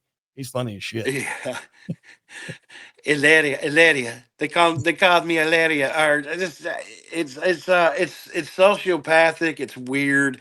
Yeah. When I put on there, when she said, "When I'm talking, you're not talking. When I'm talking, you're not talking." I said, "Oh, I was like, careful. He's killed women for less, man. Like, easy there, bitch." You know, they're just a weird fucking couple. But I will tell you on the Baldwin, the shooting on Russ or whatever. I went against the grain with it, and I don't think that he should be charged or anything at all. He's not the gunsmith. He's not the armor. He has. Do me and you have trigger discipline? Yeah. You know what I'm saying? This guy, he's an actor. So gun goes off. I think he should have been absolved from every fucking thing. And I think who the fuck has live ammunition on a fucking movie set, and who doesn't know that how the fuck is that his fault? So I'm kind of glad that he didn't. You know, a lot of people disagree with me about it, but I'm glad he didn't get charged because I don't see where the fuck is his fault. Yeah, I don't think that's. I mean, was he the producer or something for it? I think that's why they were trying to say that he had a little bit more skin in the game because he might have been a producer or something to the movie. But still, if he's acting in a scene, you got people that should probably be doing that. And that takes me back to that movie, The Crow, where that guy shot Brandon Lee. And what Yeah. happened in there, it was like something got stuck in the barrel from the previous day. So when they done the blank, it shot what was in the barrel out. And that's what hit Brandon Lee and what killed him. And that actor, like, he was fucked up over that for a while. Like he quit acting for a little bit. It messed with him bad because he, obviously blamed himself. But I mean, as the actor, that you can't. That's out of your control. Well, I'm a felon, so I can't. I don't own any weapons or anything like that. But I wasn't robbing liquor stores with a Nintendo Zapper neither. But one thing about firearms is they're the most primitive, rudimentary, easiest fucking thing to operate very safely. If you can operate a fucking iPhone that beams to outer space, there's no excuse that you know you could fuck it up. When I hear somebody, blowing their face off cleaning a fucking 12 gauge or, then see, and that's why I think people, and this is another thing people disagree on. If I'm in a fucking dark alley at 3 in the fucking morning, I've got one in the chamber. If Yeah, I'm at fucking Walmart or if I'm in my house, it's Israeli carry. What they call it, Station 3 or whatever the fuck, Condition 3. Because here's the thing, man, with the kids. So like a kid blew their head off at Walmart. They grab the gun, they want to pull the trigger, and they can't. They're curious. They turn it around and get their thumbs in. And I just, and people are like, no, always ready, always whatever. Dude, it takes one fraction of a second to rack a fucking slide. That's just me. I get a lot of shit about that online, but man, if you're in fucking Walmart grocery shopping, I don't think you need one in the chamber, man. If you're in a dark alley, 3 in the morning, fucking Flint, Michigan, you better have two in the chamber, And I get a lot of shit on that one too. And they're always like, felon, you can't own a fucking gun. Well, whatever. I never met a felon that didn't. Yeah, that's the thing. I mean, like, and they want to do these the gun bans and shit like that. And I'm like, do you think bad guys are going to pay attention to that shit? They're going to say, oh, well, we got to put it up now. You're wanting to disband the fucking people that can help stop that shit. Yeah. An armed society is a polite society. I mean, if you look at Chicago, some of the strictest gun policies on the planet, along with New York. But you see these young kids, these fucking, 14-year-old kids with fucking 30-round mags and their Glock 19s and shit. Like, it was switches galore, and yeah, I think that so there's some things for felons like in Texas. When you get out of prison, you can have a scatter gun in your home. I think that's very fucking fair, man. You Yeah. can you protect your home and shit. So, proverbially, I'm just a sitting duck with $5. You know what I mean? Like, I was convicted in May or June 1996. I'm 45 fucking years old, man. I'm not 16 anymore. So hopefully they say they're making strides with the ATF to, I got a few up there I can maybe pull some strings, but I think that, man, when you're out, I was convicted of a violent crime. I get it, but I think 15, 20 years clean, I ain't had nothing. Like, let a motherfucker, I want to walk around like Clint Eastwood, man. Yeah. Well, I mean, that was the thing. Like when I was on house arrest for a while, I couldn't own a firearm either. And there was a situation where, a house got broken into not far from mine. I called my lawyer. I'm like, so what can I have like to protect myself? And he said, well, you damn sure can't have a gun. I was like, well, like a baseball bat, a machete, like what can I have? And he said, you can't have a gun. He's like, anything else? He's like, if you got to use a knife to clean a steak, or if you need a machete to do some tree trimming, or a baseball bat if you play softball, like Better he's have a giving me glove with it. yeah, have a glove with it. He's giving me the lawyer answers. And so I had like this big fucking machete like by the back door, but I'd have to go like Rambo style to protect myself. And I mean, luckily that, all that got taken care of and I got my guns back, but that's a big thing when you're a felon. A lot of people drive trucks and I'm like, you got felons that go to, drive trucks and they can't have guns. I mean, people are fucking nuts these days. Well, we had a saying in prison, man. If you got caught with a shank, you go to the hole, you'd be in big trouble. But we had a saying, man, I'd rather get caught with one than without one. Fuck yeah. That's the thing. You would always get rather caught with it or need it, have Yeah. it, not need it, than need it, not have it. Yeah. 100% every day of the week. I see shit on the line too, and like somebody walk up to somebody's car and start punching in their window, and like it's a little lady, but it's like they're hitting her and like they're freaking. I can't wrap my mind around it's 2025 and everybody's not fucking packing at this point. Like everything we've witnessed from all these riots, the 2020 Summer of Love or whatever the fuck, Antifa, people, home invasions. Like, man, you would think that every Tom, Dick, and Harry, have a fucking at least a deuce in their fucking pocket. Well, at least you need to think they do. And like, I know it's different from maybe people that grew up like in the 80s and the 90s. Like, yeah, you get out and, confront a motherfucker at a stoplight, but it don't pay to do that shit nowadays. You don't Oh, know. no. I avoid all confrontation, man. Yeah. Yeah. Me too. I look at things totally different. Even now, like, even though all my shit got cleared, like for so long when I was on house arrest, like I was like, didn't want to get in trouble. I was real paranoid. If I seen a cop, I didn't want to do anything. And I've kept that mindset till I get the fuck out of there. Like I wasn't even really supposed to be gone, but we was in a club one night. My lawyer always said, he said, I can explain away a lot of shit. He said, but I can't explain a fucking DUI at 2 a.m. He's like, so just do what you're supposed to be doing, act right. And so we were out there. We went to a club, one night. I wasn't supposed to be gone, but I never had an ankle monitor on. See, that was the key. When I got bond, they didn't give me a monitor. I don't know if it was because my lawyer or whatever, they knew I wasn't running, but I didn't have a monitor. So we were in a club one night and there was a bar fight broke out. It didn't have anything to do with me. Guy gets hit, and it was one of them numbers where when he hits the ground, he, freezes up and tenses up and his fucking arms go up like this. And I mean, cops come in from every damn door. And I'm just like, oh shit. I'm trying to, put my head down. I mean, not that I thought they would know me or whatever, because this was Never like know. 3-4 years after the fact. But as soon as they all got in, I told my wife, I was like, all right, let's go. We got to get out of here. And, it would just, I've always just been paranoid ever since. Even now, I'll see a cop, I'll just, it was just mentally, I think it gave me like PTSD or something. So I'm about like that. I avoid confrontation at all costs. Well, I I've walk taught my away in daughters, man, like, if there's a fight breaking out in Walmart parking lot or something, I said, we go this way. yeah. If there's a fight, Wild Fest, we keep it going. A lot of people rubberneck and they go towards that shit and they want to film, they want to see. Yep. They ain't never been in that situation where finally motherfucking rounds start flying, hits bystander shit, man. When I see that shit, I go this way. Because, Yep. I ain't trying to go to prison. I ain't trying to die. I ain't trying to, there ain't nothing but trouble that way. Ain't nothing I got to see. I saw so much in prison. I don't want to see any more of that shit. Where are you? What's like your next thing? I mean, you got anything you working on? You're just going to continue with the comedy? I mean, like, what's your next step? I want to get out of social media for a living. So I'm actually, man, I want to die in the desert. I love the desert. So Phoenix, Tucson. Um, so I got a friend out there who's kind of like a big engineer, and he's working on an opportunity for me to, be like a general foreman and stuff. I've done a lot of the hurricane cleanup and shit. I think I'm gonna hang up my hat on that. But I want to do social media. I still want to make a couple videos every week and stuff, and tweet around. But I don't like depending on it, man. To feed my family and shit. It's proven to be too unpredictable. Yeah. Especially with my personality. So man, I want to get I'd work in a cubicle right now. If somebody was like, hey, we'll give you 150K a year, work in this cubicle. Handle some marketing. I do it in a heartbeat because I just I don't know how to say. It's not like more stability, but I guess more security, if that makes any sense. Like I'm always going to make things. If things are always going to be stable, I'm going to make it happen. But I hate making it happen. You Yeah. know what I mean? Well, I think a lot of times with the social media, you're dependent on that, and like you said, there's so many variables that you just can't predict. Like I've got a buddy in Florida, and I mean, he'll call me, which to him is a bad month, but to me that would be great. But he's like, "Man, I only made like 15 grand this month," and I'm just like, "I made like $600. You're bitching about that, but his Yeah, almost like fucking 40 or 50, and it's just so like it fluctuates so much. It's hard to make a it's hard to budget, I guess you could say. Not hard to make a living. You can definitely live on 15 grand a month, but it's definitely yeah. hard to budget.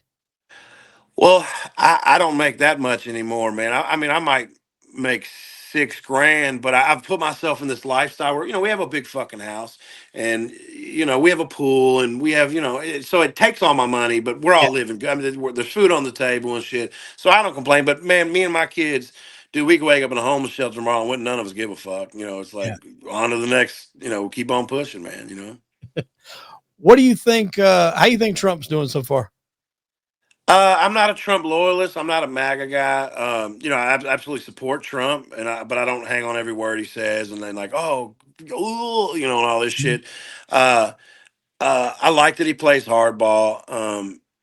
I'm not so much upset with Trump's performance so far as I am with Cash Patel and Dan Bongino, uh, who when going into this, I didn't know who Cash Patel was. But he said within 24 hours he's going to release the Epstein list, and I understand that 24 hours. It's hyperbole. It's like, oh, I'm going to make it happen, dude, lightning fast. But still, it's like, who are we protecting here, man? Like it's been like it's there. So they invited all these right wing influencers to the fucking. Me and John Burke talk about this on this podcast, and you know. DC Drano and Libs of TikTok, who does great work. Don't get me wrong, but they're all outside and they hold up the binders and they're like smiling. I'm like, bro, these are victims. If they had invited me to the White House and gave me that shit, I would have wrapped it under a fucking hoodie, and put my hood up or whatever, and I would have walked out, got in my car, threw it in the trunk and got the fuck out of there. But they're like smiling, holding up, and it's like it just fucking pissed me off. But that was a whole nothing burger. Everything they got, we already have seen. Yeah, So, anyways, no, I think Trump's doing fantastic. Like I said, I'm not always agree with everything he says or does, but I think he's doing a tremendous job. But Cash Patel and Dan Bongino, who I respect both of them, but man, how many more 24 hours you need, man? yeah, And I give them shit on Twitter. They see me. yeah. I think one of the biggest things, like I've always wanted, was clarification on 9/11, Yeah. clarification on JFK. Like 9/11 to me, and I know people can get sore on this, but like, there's just no way you can tell me that there's not more to that story, especially the one that hit the Pentagon. Like, there's no possible way you can expect me to believe that one of the most secure buildings on the fucking planet can only give you a little grainy ass snippet of something and then a fireball. And then the move that guy used, the pilot that flew that plane was Hani Hanjour. The guy that trained them out of Florida said that he was the worst one out of the whole fucking bunch, wasn't worth the shit. And to be able to maneuver that thing to basically dive down and fucking fly level with the ground and fly into the Pentagon, I think they said they tested that with like 10 of the top pilots and only two were able to pull it off. So you're telling me that he was able to pull it off on, I can't buy that. There's a Yeah, I lot can of fly a plane. I can fly a Learjet. I've been doing through simulators. I've done simulators since Microsoft '95, man.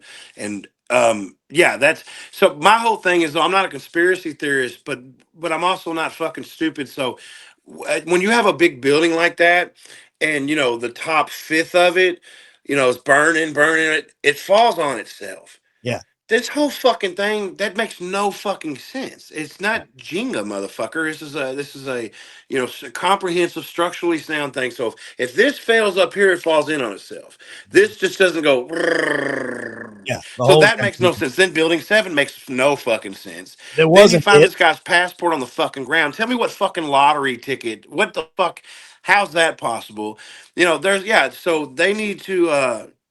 They'll never be transparent about it. Never. No. They will, and our eyes don't deceive us. And like I said, I'm not a conspiracy theorist. I don't think George Bush rigged the tower. I don't know. I don't know. I don't know what to believe anymore. But nothing about that makes sense to anybody with a fucking IQ over 80. It makes no sense. Like the passport thing is always what stuck out to me. And it's like, this guy's driving, you're trying to nail people down that, hey, these are the guys that did it. This guy's piloting this fucking plane. He crashes into a building. There's a gigantic fireball. The building fucking crumbles to the ground. And somehow or another, it flies out of his pocket and lands perfectly where you can read it and all that. And it's made out of this material that's called paper that, should burn the fuck up. I'll never buy that again. His passport should have vaporized just like every single fucking thing else on that plane. It should have Exactly. just. There's no fucking way. It makes no sense. But Which you leads me to know, believe that they're planting evidence for some reason. Why are they planting evidence? Then that's why people get so into the cover up situation, because that never should have made it there. Even if you're trying to cover something up, you shouldn't have put that there. well, I was for the war in Iraq. I mean, because Saddam Hussein was a bad guy. He gassed 50,000 men, women, and children. He really was a bad guy. I know that George Bush Jr. or George Bush Jr. George, whatever, had a beef with him, for putting his dad's life on the line or whatever the fuck. But I was happy that we went after him. I didn't need to, whether we found WMDs or not. I didn't care, because I lived through. How old are you? 41. Okay, well you're close. So I lived through Desert Storm, and Yeah. I was young enough, but also smart enough. I've always read a lot and stuff. I'm not easily propagandized. I think I'm a critical thinker. I think for myself. I think, and so I just knew he was a huge piece of shit.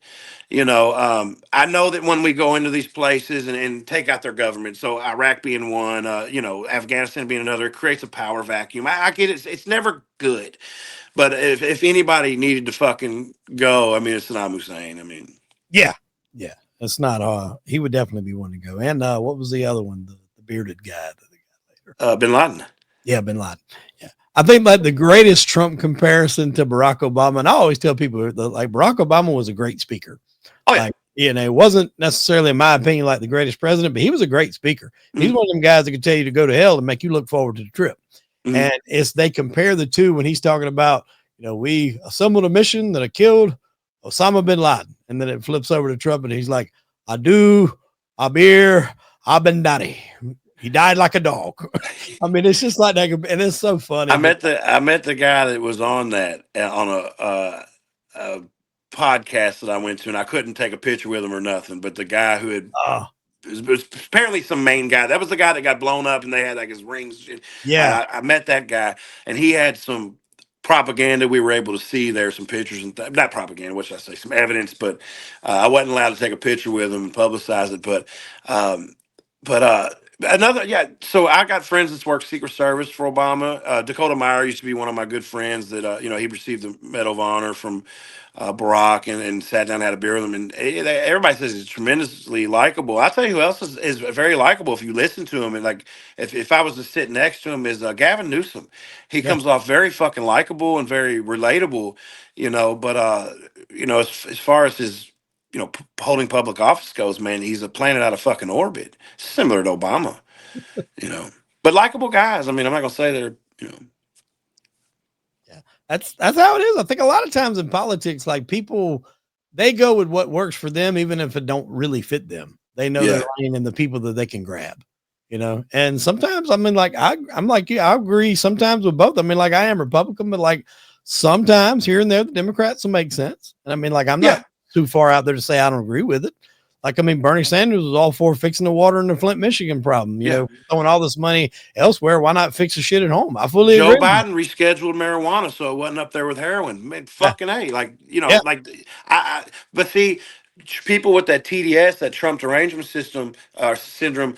If Trump had done that, it would have been like, "Oh, cannabis is the worst thing in the world. You can't they cannot come off their horses and say, hey, that guy did something right." Gavin Newsom denied. I did a whole op-ed about it on Twitter. He denied this guy. He was a skater back in the day. They went by Gator. He skated for Vision. I used to be a skater. I didn't know this, but he killed some girl, put her in a suitcase, buried her out in the desert. He was coming up for parole. Gavin Newsom, all the parole people were like, yeah, he's good to go. He's good to go. Gavin Newsom said, nope.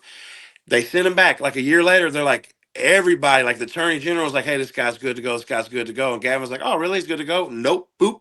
And I praised Gavin for that because I'm not fucking jaded. I'm not a part of a cult, right. and he did the right fucking thing. As a father of daughters, he did the right thing. So we can acknowledge that as rational and critical thinkers. And you know what? Let me tell you this. If Joe Biden had done a good job through his presidency, which was by proxy Obama's third term, or even if Obama had done a good job, like Clinton did great for our economy. He was a great economist. But if Obama did a good job, I'm a Republican voting for Obama.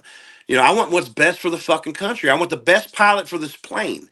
You Yeah. know what I mean? I just don't want it to be a female. And I don't want it to be black or gay. What? Okay, I went a little far on that one. I'm just kidding. There we go. That's what got us demonetized. Wasn't it? Half my shit gets demonetized anyway. Shit, I had a question I was on the tip of my tongue. I was fixing to ask you. I can't remember what it was. Who's your favorite comedian? Like with you being, a comedian or internet personality, who's like somebody that you listen to be funny? Now, Yeah, um, well, I've always loved Tom Mabe, and he's been my mentor for years now, and I pinch myself every day. So him aside, um, man, I like a lot of Bill Burr. I like Louis C.K. a lot. yeah, Um, I don't listen to as much. Oh, that fucking Matt Rife. So if I sent my girlfriend to one of his shows with my mother-in-law, and I swear to God that she wasn't gonna come back. I thought she was gonna run away with Matt Rife. But when I'm scrolling and I see Matt Rife, I am so envious. It just there's quick, and then there's quick. And this kid is just, I'll never be that fucking. You know what I mean? It's one of and those he's guys you fucking see and you're like, smooth I'm. with it. Oh, he is. See, I see some comedians, and I'm like, I, might be able to work some circles around him. Like, hey, that Matt Rife guy, man, it's the last motherfucker I'd want to heckle or fuck with.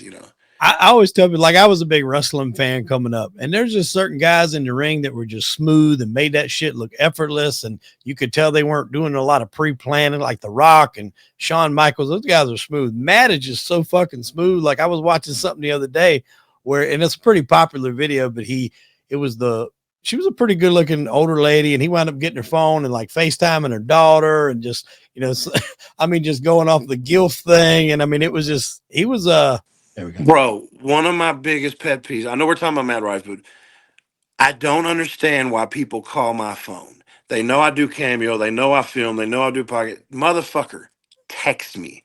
Text me. Just say, hey, hit me at your earliest convenience. Yeah. I hate that too. But yeah, Matt's just a smooth dude, man. It's the way he comes off the dome, and like he could go up there, I think, with no material and just work a crowd. Oh, Work a 100%. crowd. So my girlfriend, she told me, she goes, you don't understand. She goes, the shit that he says online is not published, that he is so raunchy. She goes, you have no idea. It was so funny. They were like in tears. So she's like, you have to go to a show, which I will. Now, I was a big Impractical Jokers fan, Yeah. and so was Tilly. And I took her to see them live. And you hear Murray and Joe have gotten caught up in some, Yeah. I what heard the fuck? I heard about that the other week. I was reading on it, but yeah, it's I don't know. All comedians nowadays, a lot of shit. I think Louis got caught up in some shit not too long ago. Fuck, even Bill Murray. He lives down there in Charleston. He was caught up with something on the set, and he got kicked off the movie. They shut the fucking production down. Like, Bro, ain't Louis safe these days. C.K. So he has this thing where he likes to jack off in front of a chick, right? So for one, he released an apology. It's the funniest apology I've ever read in my life. But then he did a stand-up set about it. And he goes, "All right," he's like, "I guess there's something we need to talk about." Everybody starts laughing. He goes, "Yeah, it's kind of fucked up. Everybody knows my thing." He goes, "I don't know your thing, but you know my thing." He goes, "Obama knows my thing," and he leaned into it so good. He's a master. But but yeah, Matt Rife is so calm on stage. I opened up for Donnie Baker in San Antonio, man, and it's fucking nerve wracking. He's got it. He's just got it. That it. He's Yeah, just and there's not been nobody in quite a while that I think has got it as well as he does either. He's so smooth. And I wanted to go see him. He come here to North Charleston, but the tickets were fucking outrageous. But I mean, it wasn't him; it was the scalpers. And they're uh, buying them and they're reselling them. He tells everybody he was like, I would no way pay 300 bucks to come see me talk. He's like, I would not pay that. He even tell people, he's like, don't pay it. He said, I'd rather go to an empty fucking stadium than knowing people, with foregoing bills that they had to come see me, do stand up. But I seen where Kid Rock and Trump signed something not too long ago about trying to stop all that shit with Ticketmaster and StubHub and all that shit about jacking up the price. yeah. Kid Rock was dressed like fucking Evil Knievel. I don't like Kid Rock. I think he's a fucking poser. I did a video about him, I but seen that. yeah, that motherfucker. Right? How you gonna talk about fuck Bud Light? I ain't touched Bud Light since the Dylan Mulvaney thing, and I Yeah, didn't really drink it. But sometimes I go to bars. I'm like, you got Miller Lite? Like, no, we just have Bud Light, or it's you can get, you know, you know, pale ale, Camper Loggins IPA. I'm like, what the fuck, dog? So I just won't drink shit. But man, he is God, he's such a fucking poser. He's like, fuck Bud Light and fuck Anheuser Busch. And 2 weeks later, I got mutual friends with him, Colt Ford. He's at fucking yeah. a Colt Ford concert drinking a fucking Bud Light. And it's like, bro, where's your fucking publicist, dog? Like, you know what happened? Bud Light went to him and was like, "Man, look, we're in the middle of a PR nightmare. We didn't mean, what do we got to do to make this right?" Because then he's on like fucking somebody's podcast. I don't know if it's Rogan's, but he's like, "Yeah, I just didn't want to affect anybody's jobs, and come down hard on Bud Light. Man, I don't know. I hate that guy. You got a check rope, is what at the end of the day. And Oh, he's got a 100. bar. He's got a big ass bar in Nashville. You're gonna cut out the Bud Light in the bar? No, you're not gonna do that. A lot of people drink that shit. Well, I'm gonna tell you something. I ain't touched it since. I caught one of my buddies buying a 24 pack like 2 months after it happened. I was like, "You really gonna get that?" And he's like, "Yeah." I haven't played Call. I used to love Call of Duty. I was a season member and everything. And when the Nick Merckx thing Yeah, happened, I haven't played it since. And I hate it because I love Call of Duty. But I draw a line, man. With the Dylan of anything, those children weren't even laid to rest yet. yeah. And like know your fucking like if White Claw had done it. I drank White Claw. If White Claw had done it, I would be like, well, it makes sense. I'd probably still drink it. Like, come on, man. Bud Light, dude, you're shitting on your whole demographic. I don't know. It just rubbed me the wrong way. But I'm laughing because I remember one of the videos you did with White Claw where you're talking about like I'm fucking secure in my yeah. manhood, and you bring back a fucking dildo to the. Oh, I'm sorry, this is embarrassing. Oh yeah, I posted that to TikTok and everything. That's one of the ones that got me banned. Like I give zero fucks. Cause see, I was on the internet, back in the day, on MySpace and YouTube. That banning shit wasn't a thing back then. No, no, You what? know, you might if you went into like an AOL chat room and was like N-word and just going crazy. Oh yeah, you can't. But I mean, I don't know, man.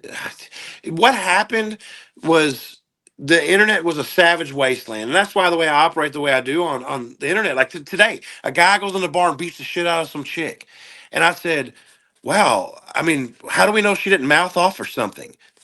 Oh, dude, everyone's killing me in the replies. Like, and I'm like, I don't mean any of that. Like, you know what I mean? But I Yeah. didn't say that to him. I just posted that meme of that girl with the burning house behind her, and she's like looking at the camera, and I'm like, yeah, this is the way that. So what happened was Facebook come around and made everything. My grandma's got Facebook. My dad has Facebook, and he's dead. Everyone has Facebook. Karens, beauty salons. And so they're not used to what that shit was. So Mhm. that's why there's reporting, and that's why there's blocking. And it's just fucking. I remember when it was a desolate wasteland. It was a Thunderdome, and that was when it was the best.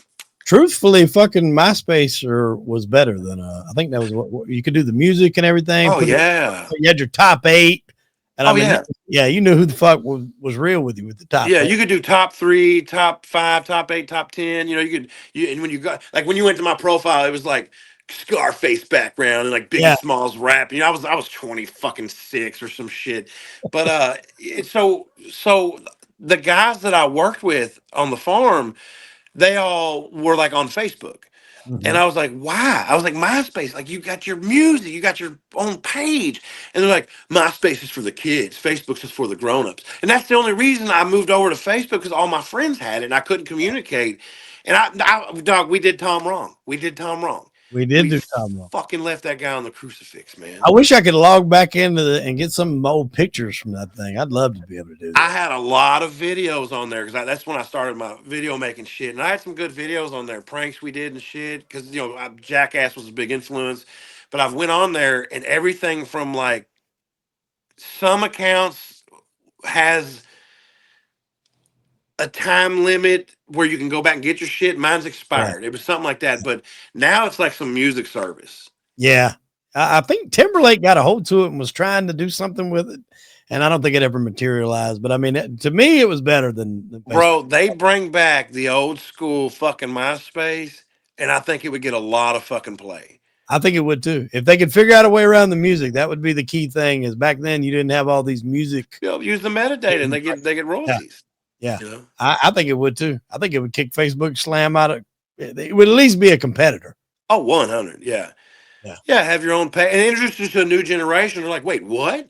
We could have a page with own music and you want to go see what the fuck I'm doing or my pictures and my videos. It's you just go to my fucking page, and oh God, we fucked up.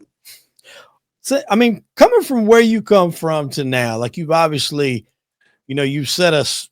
I don't want to say set a standard, but like you've shown people that you can get it out the mud, by doing comedy. Like, comedy may not be everybody's thing, but you find what works for you and you can rise up through everything that you've been through. Like, who's some of the most like impressionable people that you've ever met? Well, it can be movie stars or whatever. Like, who's some of the cool people that you've had a chance to meet? Well, I would be doing an incredible disservice if I didn't say that somebody that I have a tremendous amount of respect for, and you wouldn't believe it, but who who laid the blueprint for every fucking body doing what I do, whether it's music, comedy, was fucking Soldier Boy. Soldier Boy said, "You don't need a manager, you don't need a label, you don't need nothing but this fucking computer and a little tenacity." So sometimes when people shit on Soldier Boy, I'm like, "Hey, you shit on him all you want, but he's the fucking reason." And if somebody doesn't acknowledge that, they're either stupid or they don't want to give him the credit. Right. But as far as people that I've met, famous wise, they usually wind up not liking me. Like Nicole Arbor blocked me. Lexi Pantera, she hates me. Dennis Rodman, I got into it with him on top of a hotel in Beverly Hills, Hotel 60. He didn't like me. I don't know, man. I'm a luxury that few can afford. Did he know who you were? So Dennis Rodman comes off this elevator. I leave my VIP section. I know the owner of this whole fucking party. All right, good friend of mine.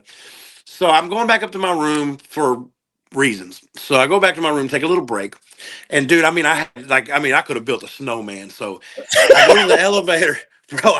I'll tell you one quick story after this too it will make you fucking. So I go to the elevator, and these two white guys get off, and this big old black dude. I'm like, dude, that's Dennis fucking Rodman. I said, dude, you're Dennis Rodman, and it's just us. There's no one around. There's no crowds. I said, you're Dennis Rodman. He goes, no, man, no. And I said, yeah, you are. I said, guys, let me get a pic real quick. He goes, no.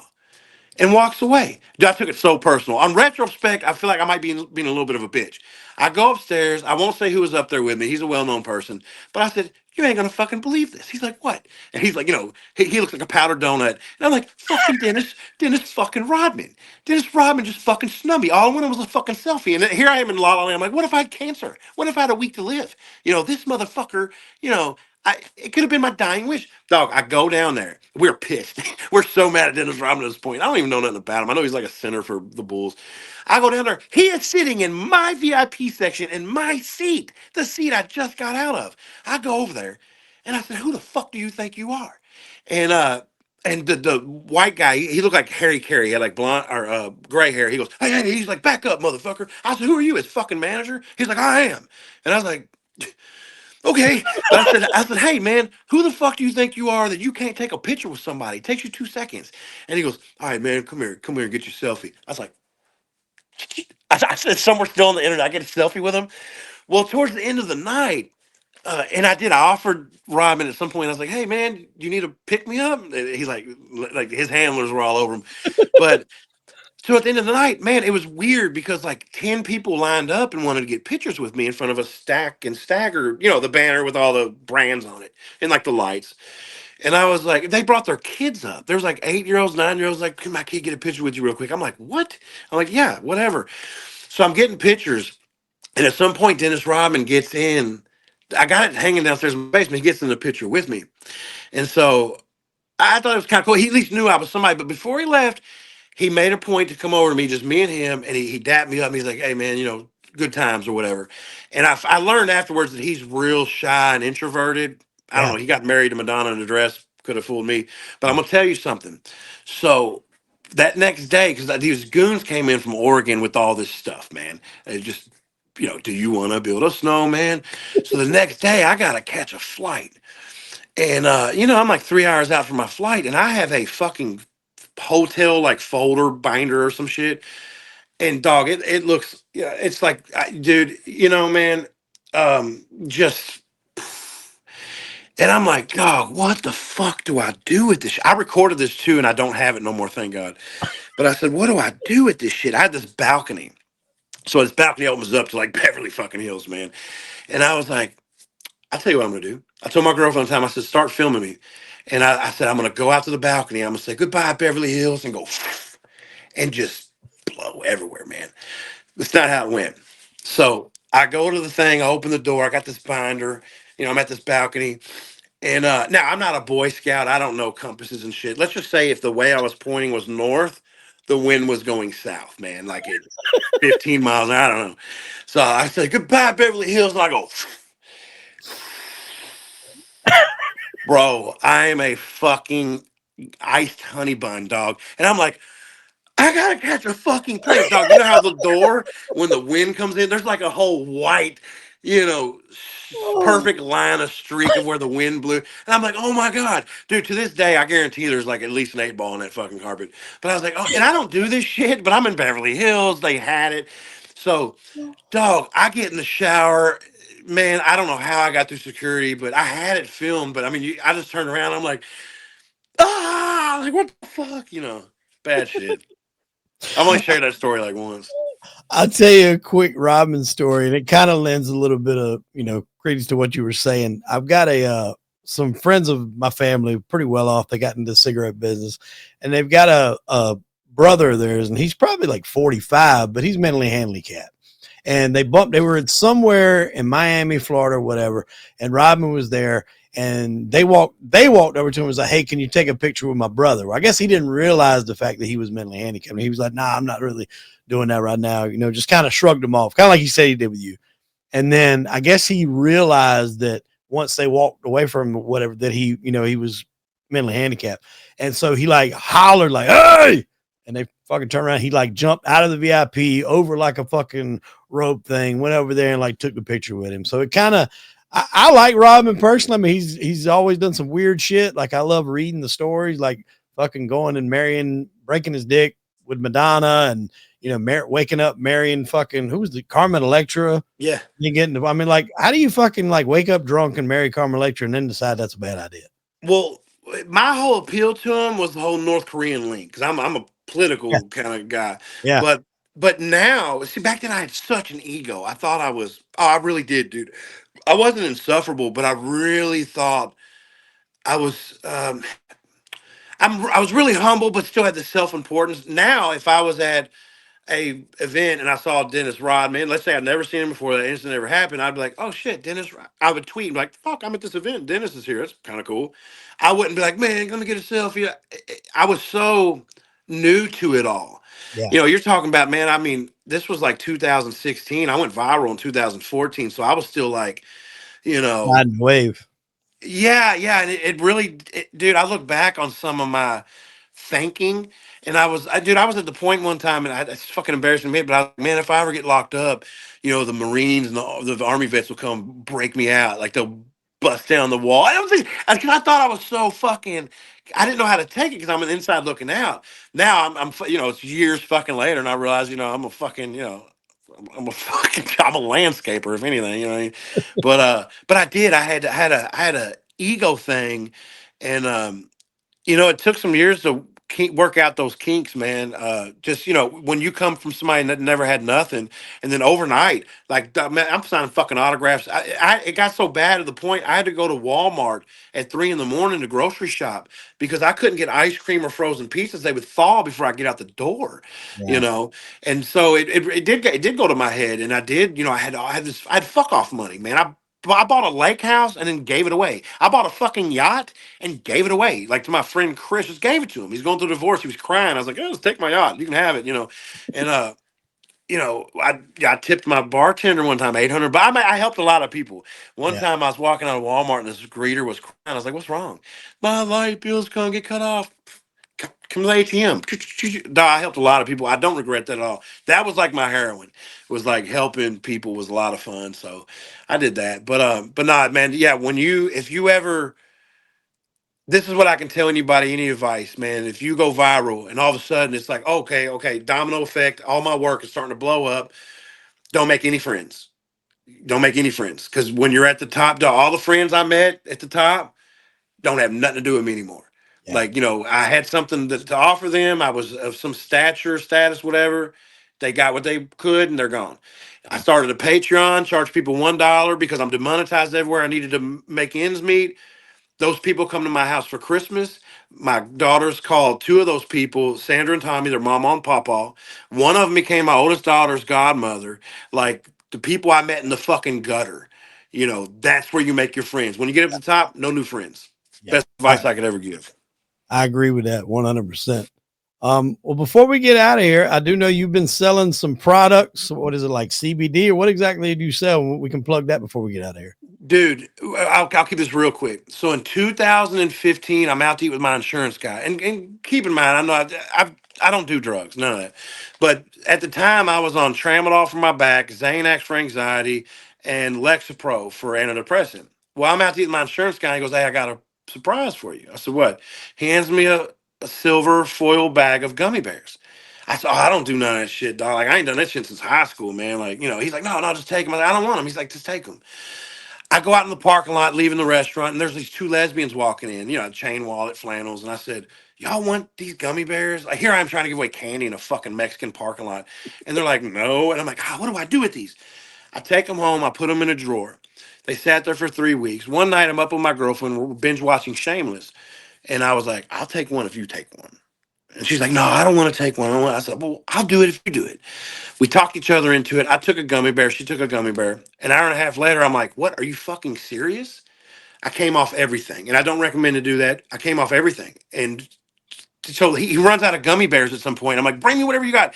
He brings me Rice Krispie treats. I eat one.